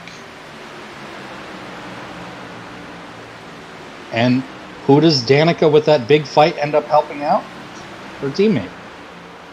Just a little bit. Oh, Harvick, worst case scenario. Well, oh boy. Maybe not. Oh boy.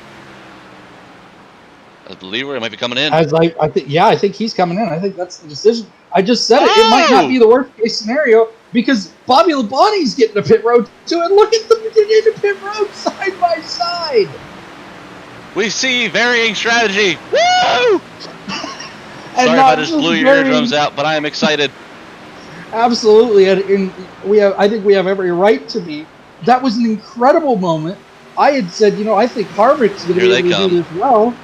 Yeah, they're going to come in. I think everybody's Bobby Labonte. Ooh, Chase staying out, leading a lap. I think Briscoe's going to stay out and lead a lap, maybe. Come on, boy. No, he's going to slide in right in front of Kyle. But lock them brakes. Oh! Everybody's coming in. Okay, so we had two people vary on strategy. Now, what I want to see is Bobby Labonte versus Leroy Jenkins coming off pit road. They're just now leaving. There's Jenkins. Came in. Oh, wow, Jenkins cleared Bobby by quite a bit. Where did Barsha come from? I don't believe he was in the lead group. Oh no, he was. He had a 15.3 pit stop. Leroy a 15.5, Bobby a 19.5, and Barsha just jumped Bobby Labonte on pit road. But now we got to see where everybody else is going to come out. Harvick, as Danica Patrick, is now the leader of this race. Oh my word! So Raven actually jumped Harvick. Nadu, Harvick, and then Jeb. Yep. There goes Barsha. There goes Bobby. So they're going to get around Jeb. So I'd argue Kosh lost the biggest. Burton, Briscoe at 19.7. 14th best stop at Tomac. What a move by Labonte to get into pit road. However, his pit crew costs him. And Barsha, I don't think, has the car to be up here, to be honest. I can agree with that, yes. I would say. Oh, boy. Look out. Oh, no, Bobby caught him wrongly. Oh. I will say, the AI keeps us on our toes. I'm glad we had, well, for now that we know, 3 guys go on a varying strategy, but... Yeah, that was love to see it. Danica Patrick gets the point. Kevin Harvick. Oh, wait, I lied. Leroy hit a 2. Okay, I thought it was a 6. I was going to say, he is moving. But Leroy hit a 2. Either way, winning move of the race, I think. I think we could say it. Like I said, I don't know that we're going to have a caution at this point. The winning move of the race, that man's pit crew. Yeah. They got him in and out quick, fast, efficient, and he comes out the leader. Will this be the first win for Susie in the Cup Series, or the Xfinity Series? I believe he picked up a win in one of the other 2 series. Not 100% sure. But yeah, Christian Labonte sent it. He from the top line down. He got what held a move to get on. He got held up coming to pit road. He's like, no, I got to gain this time back. I'm just going to full send in here, and we're going to go for broke. Deegan slides in. His pit crew just failed him. That's all I can say about it. I'll tell you what. Matthew Hibbs, best pit stop of this cycle, 14.2. Sadly, just not the car to really do much else with it. Battle for the top 10 between teammates. Gregson up to 9th. Hey, there he is. He managed to figure it back out a little bit. So we're approaching 20 to go. So number 8 running P8 after a decent pit stop. Tomac, I think, had the best of that. Certainly, I think he was behind Briscoe and Busch and Burton. Yeah, he had the best out of the top 10, 14.3. Only driver in the 14-second bracket in the top 10. Yep. So we'll see how that plays out as Bobby's going to look around the outside of Deegan. And it's just, these are the things that happen. lap cars play a factor every race. There's never been a race where I don't think the lap cars played a factor, except for maybe Sebring. Leroy Jenkins, 33-2 to Nadu and Harvick's 32-6s. So you have to ask the question then, tires. Potentially. And we'll have to see what the gap is. It's right at 2 seconds to Harvick. And we'll check the lap times when they come through. 32.9 to a 32.7. Harvick's definitely faster. Is Nadu faster? Because with Harvick being behind Nadu, if he's faster than Nadu, then he has to get around Nadu and then get around Jenkins. But if Nadu is faster than Jenkins as well, then we could see a 3-car battle for the win. Which, again, you pointed out, it's kind of all about lap traffic. The next car would be Jarrett Brooks as far as going a lap down, but there is a car in between there. In between them, yeah. As we're at the NORA 20 to go. Woo! We are coming up quick on the end of this race. This has been a great race. Obviously we got some filler in there where we had to, but absolutely fantastic racing on track. Absolutely fantastic maneuvers. Jobs being done on pit road. Jobs being done not on pit road to get back into the stage points. I would argue this has probably been the best race, at least for this year. 33-1, by the way, as Harvick, I believe, looked like got loose.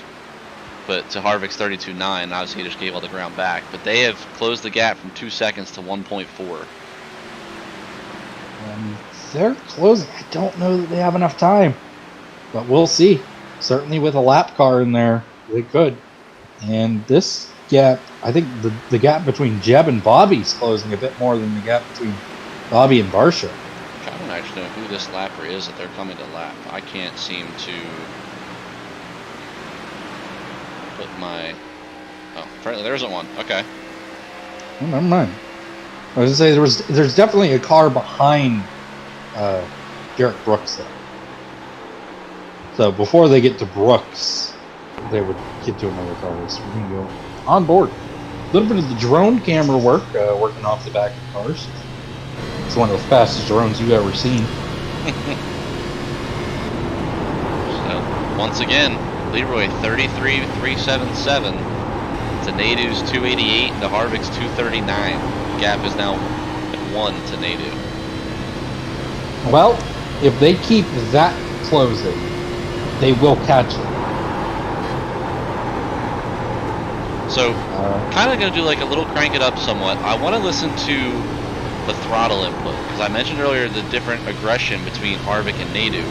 I want to we'll ride along with Jenkins first here, and we'll kind of just listen and see what the throttle's been, sounding like.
I know I cut it short, but I wanted to get this battle. Harvick on the move.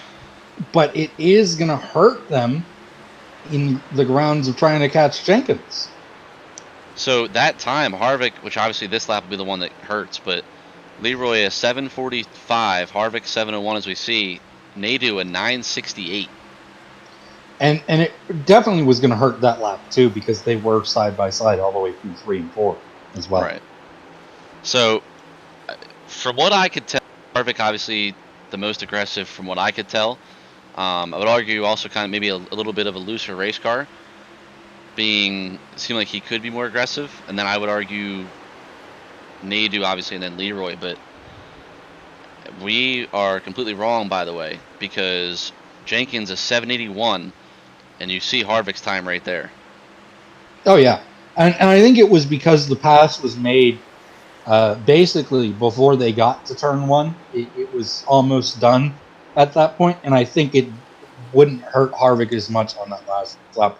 I think where it hurt Harvick the most was the lap before, when they were side by side through 3 and 4.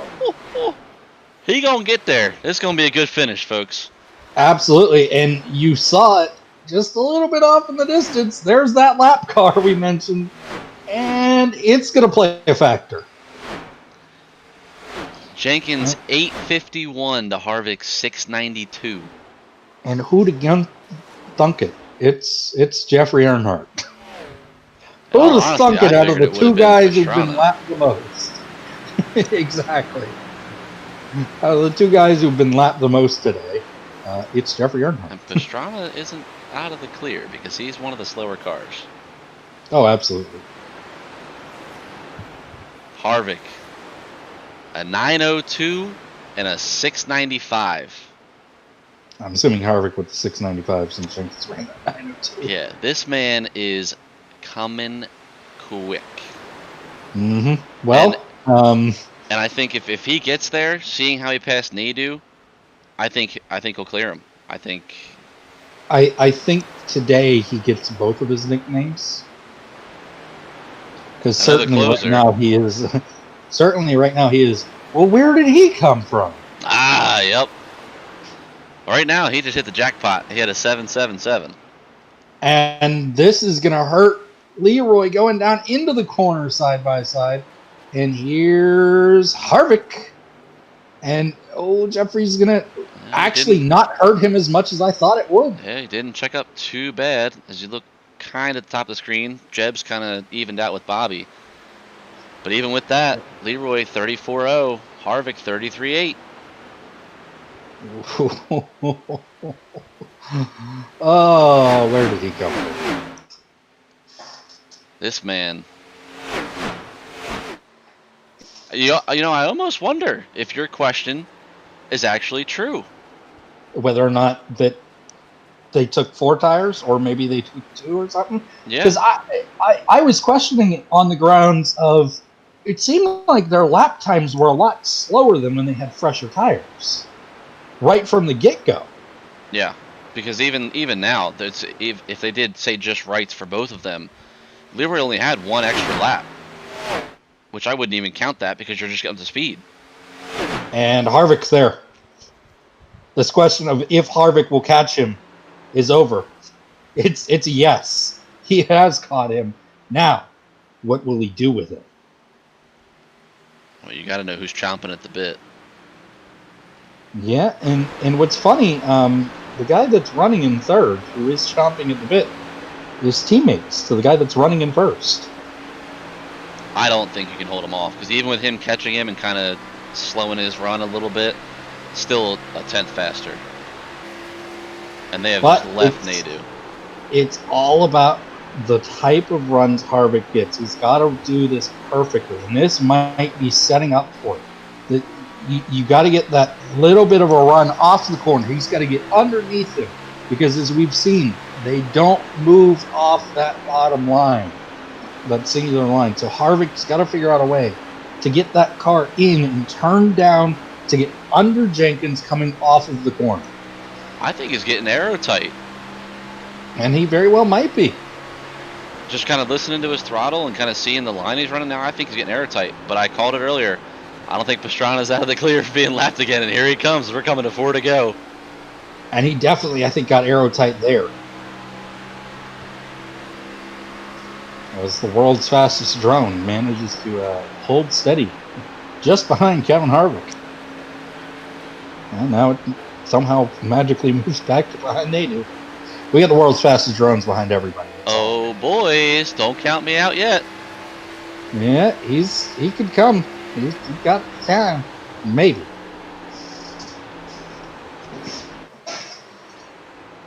He's gonna need them to battle, I think, but he's closing in. Yeah, I think Harvick's gonna need the help of Pastrana. Which 3 to go, I think they're gonna get there.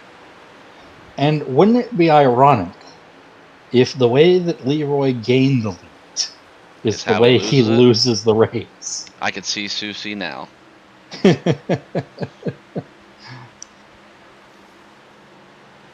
Oh boy! I'll be honest. I'm surprised the way he cleared Nadu the way he did.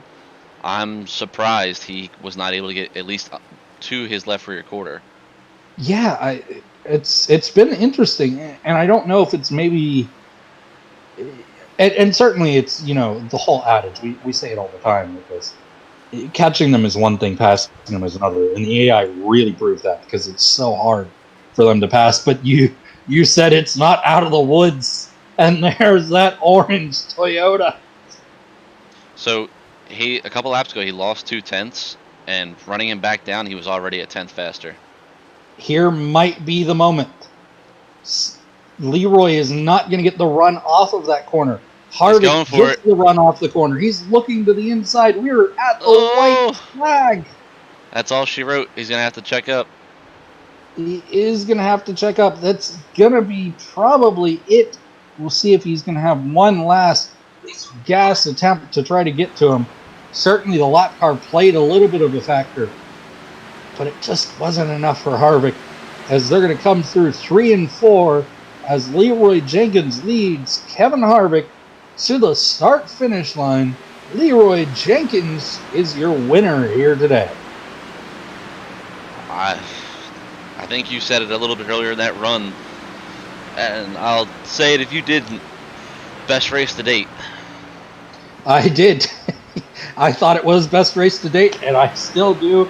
That was great racing all around through to the end. Did they get spread out where their cautions? No. Yeah, or yes, no. Certainly, there are things that could have went better if you'd put it that way. But this has been the best race I think we've had all season. Yeah, and with that too, we kind of touched on it when Nadu was ahead. He'd be the point leader, but I think Harv beat him. The only question would be stages, correct? Yeah, but I think they tied at the stage, and then I think Harvick beat him in stage 2. No, Nadu beat him by 1. It was 5-6, so they'll be tied, but Harvick will have it because of his win. Harvick will be the new point leader because of his win, correct? But we also have a new winner. So continuing with this trend, I don't think we've had a repeat winner in any series. So final results rundown, as I've hit the wrong button, but Leroy Jenkins for, I believe it's Susie Motorsports, finally, not even just a win, but 2 out of the 3 podium steps to Susie Motorsports. But Leroy Jenkins with the win, Kevin Harvick the closer, and for today we'll even give him a second nickname of where did he come from? Because after pit stops, I didn't think he'd get there, and he got there and gave Leroy a run for sure. Mm-hmm. But Jerry Nadu, third, who will technically be point leader, but not fully. Barsha, a solid 4th, and I'll even give him the where did he come from, because I think he was outside the top 10 before pit stops. I don't even know if he finished in the stage in either stage. I looked up and I saw in the scoring he was ahead of Nadu, and I was like, Yeah. Okay. Yeah, it was a weird moment. But Bobby Labonte 5th, Jeb Burton 6th with a great drive, getting back to stage points in the second stage. Eli Tomac 7th, Kyle Busch 8th, another great drive. Noah Gragson Noah, that excellent drive to get back to the front. Absolutely. Needed the points. So him and Jeb both, in my opinion, I would say driver of the entire race. Mm-hmm. Second Certainly, stage, I think, definitely Jeb. I was to say, certainly, I think Jeb had the moment of the race with that 3 wide trying to get back to stage points. I don't know. Kyle's I liked too. Yes, Kyle's was great as well there on that final restart. But two guys needed points, like I said. Gregson comes home 9th. The other guy, Chase Briscoe, his best finish of the year, 11th. Jason Anderson, 12th. Craven, 13th. Matthew Hibbs, who arguably the best pit crew of the day award to Mr. Hibbs' crew, 14th. Cooper Webb, 15th. Jack Moff, 16th. The iRacing, as we'll call him, Ty Majeski, 17th. Jarrett Brooks, 18th. Not doing it here. Well, we'll blame the team owner on that one. But Doug Mytag, 19th. Good old Danica, P20, which, as you mentioned, but that's good for her though, because she ran like 21st, 22nd, pretty much the whole race. She manages to get P20, which I believe is worth 2 points. I think it's the last spot. As far as attributes go, I think you're right. I think. Dude, it's been so long. I'll have to look. But it is. It is. I just looked. But it's 4 points for the winner. 2nd through 10th is 3. 11th through 20th is 2. So that's a big deal for her though. By being that 20th car, she gets 2 points instead of just 1 like the rest of these. But we've touched on it though. Is the AI? You know, the practice we did. She was up front. We were both kind of like, what's going on here? Yeah, I was like, oh my god, this might be my team's track. And it still kind of is. Yeah, I would argue Susie's team won 3. Oh yeah, it's definitely. I think it's both myself and Susie's team's track. Certainly, my team when it came to qualifying and the first and second stage, Susie's when it came down to that last stage for sure. But Ryan Beat 21st, Haley Deegan 22nd, Jeffrey Earnhardt 23rd, and Travis Pastrana 24th, rounding out the field. I guess to kind of touch on the field size, we know that's obviously going to grow. We'll get, a couple. I assume he's going to take Outlaw, so a couple Outlaw guys, maybe Weinmiller getting 1 or 2 in this series. We'll see. And I hear some rumors of some more cars coming and running. So I wouldn't be opposed to seeing a few more Cup guys for tonight. Well, we know we'll get Kane hopefully in. I know I had put in there, I think 8 o'clock for the Cup race, so got a couple hours to get them in. But I was going to say, you got a couple hours to get those in. You want to get some Cup guys in there. 1 car means that we have go or go home qualifying tonight for the Cup Series. So we will. Okay, so Shane's just going in the Cup Series? I'll have to double check, which I can do that whenever we hop off, but I believe so. Okay, I was going to say, yeah, because whoever, if anybody puts a single car into that series, we have go or go home qualifying, and just 1 guy goes home.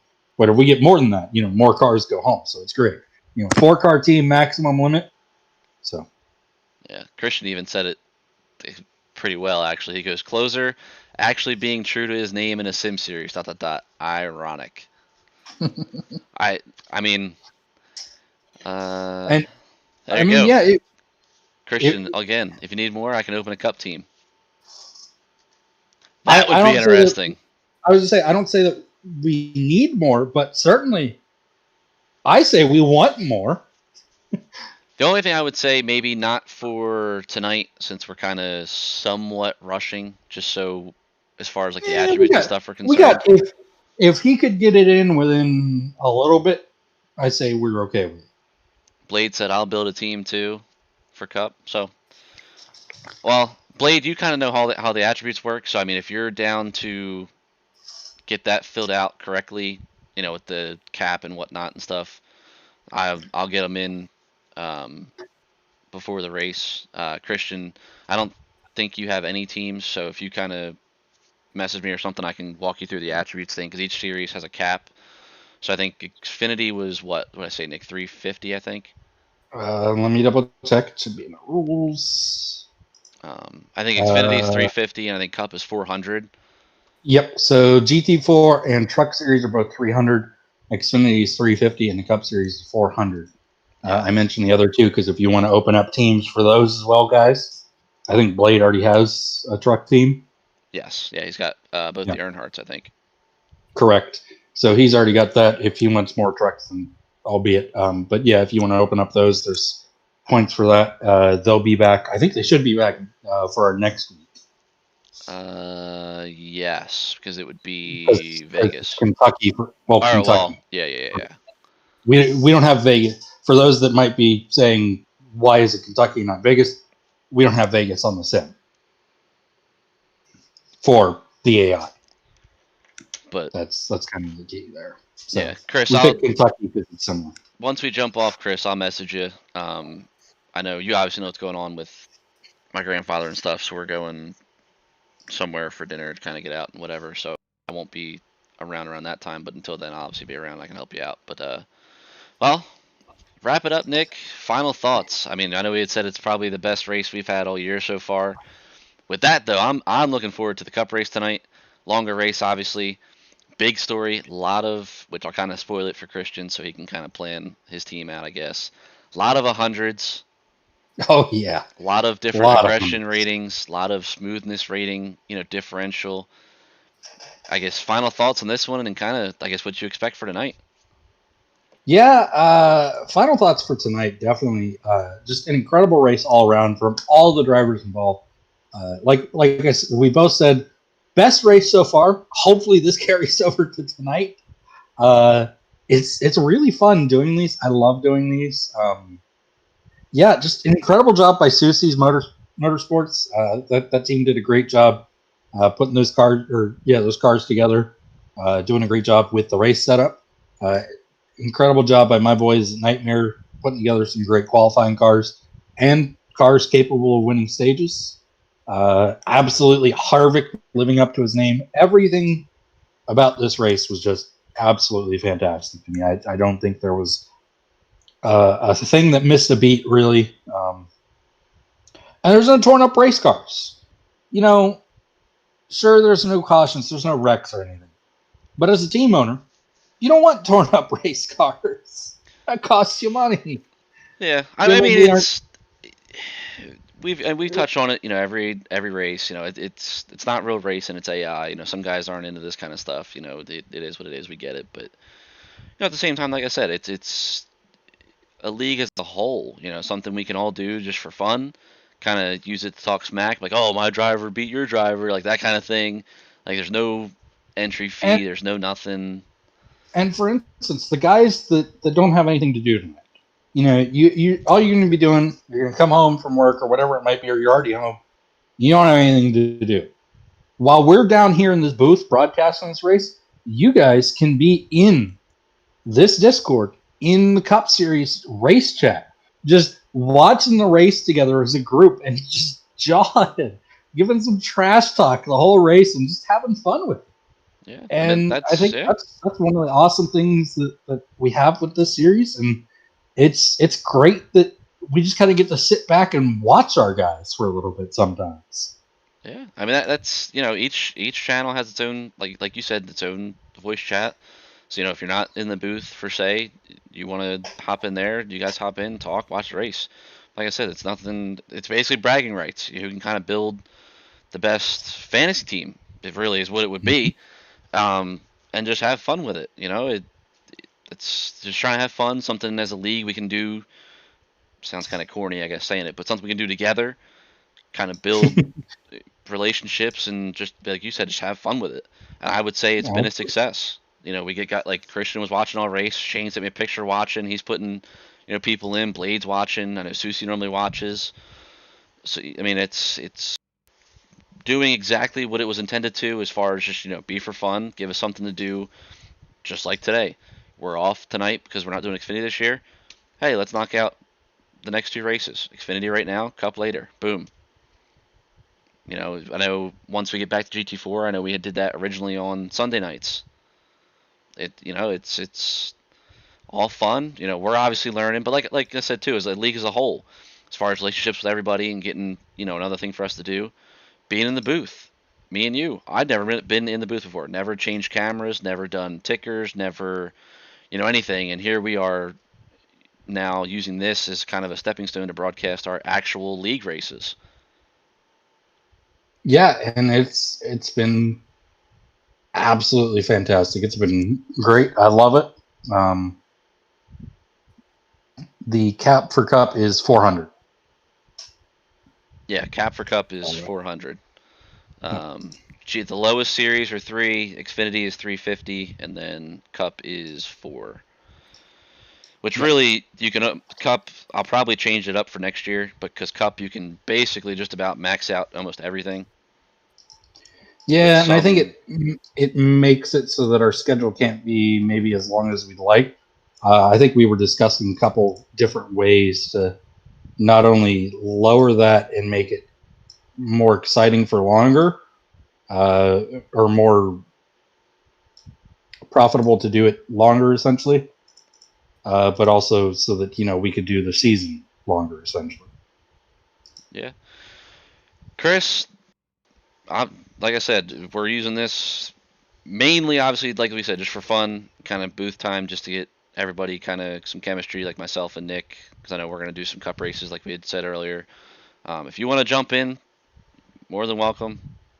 I think max we've had kind of said Nick was around 3, but obviously it's different. It's not, which I'm sure you saw. It's kind of hard to keep talking and stuff like that, because it's, after all, it is AI. The strategy's mostly all planned out already for you. But yeah, just like I said, just having fun with it, building chemistry, building, I guess, data, you could say, for our actual stuff when we go to do it, cameras and all that stuff. So, but other than that, like I said, I'm excited to see what happens tonight.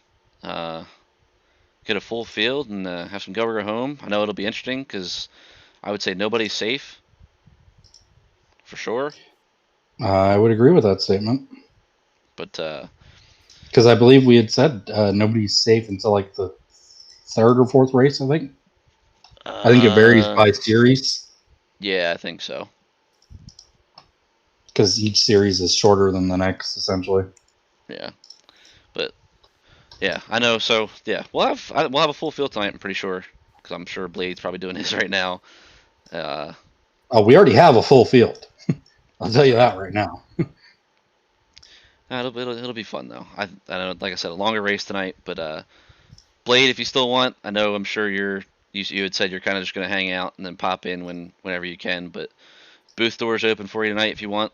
And then obviously, Chris, if you want to hop in for, I think, well, GT4 would be back, like I said, next week, but the next race, right? Yeah, I would say all 4 series should be back for the next, what we'll call week, whenever we get around to it. Right. So. But GT4 would be the next race after the Cup Series. Right. Blade City got one in. Yeah. So we're already, I guess, technically be 41. Or what? I forget. But 39. Okay. So Blade City got one in. So unless we're going to what they're doing this year and it's 40 cars, then, because I think we had said 38, and then I know they moved to 40 again in real life or something like that. Yeah, because trucks are 36 now too. Yep. So we'll probably do that. But okay. Yeah. Other than that, though, like I said, I'm looking forward to tonight. I know you are. I hope. Absolutely. I hope. It's just as good as a race. I hope we can finish that one and say, yeah, this was the best race now. Yep. And so we've got, by the way, for those that are wondering, we do already have a updated Leroy Jenkins car for our next Xfinity race. The man has his win sticker. It's put on, and you will see Kevin Harvick with a red banner. So we just do red banner for both of them? Yeah, because they're sharing it. Yeah, they're sharing it. They're tied on points, but Harvick has the lead tiebreaker on the win. Yeah. But other than that, fellas, like I said, I'm looking forward to tonight. Blade, like I said, if doors open, if you want to pop in, I know, like I said, you had kind of said you'll just hang out, let us do it, then you'll pop in every once in a while. It's fine with me. Like I said, Brian did the same thing for the 500 about a month ago or whatever it was now, so it's fine with me. If you don't want to, that's fine too, obviously. But yeah, I'm looking forward to it now. Today was a way better race than I thought it would, and yeah, I'm just ready to kind of get this back rolling again. Absolutely. With that being said, I think we're gonna finally call this one quits until later. Get stuff lined up for tonight, and hopefully put on another good show. So from the NORA booth here in Homestead, I'm Josh Conover. He is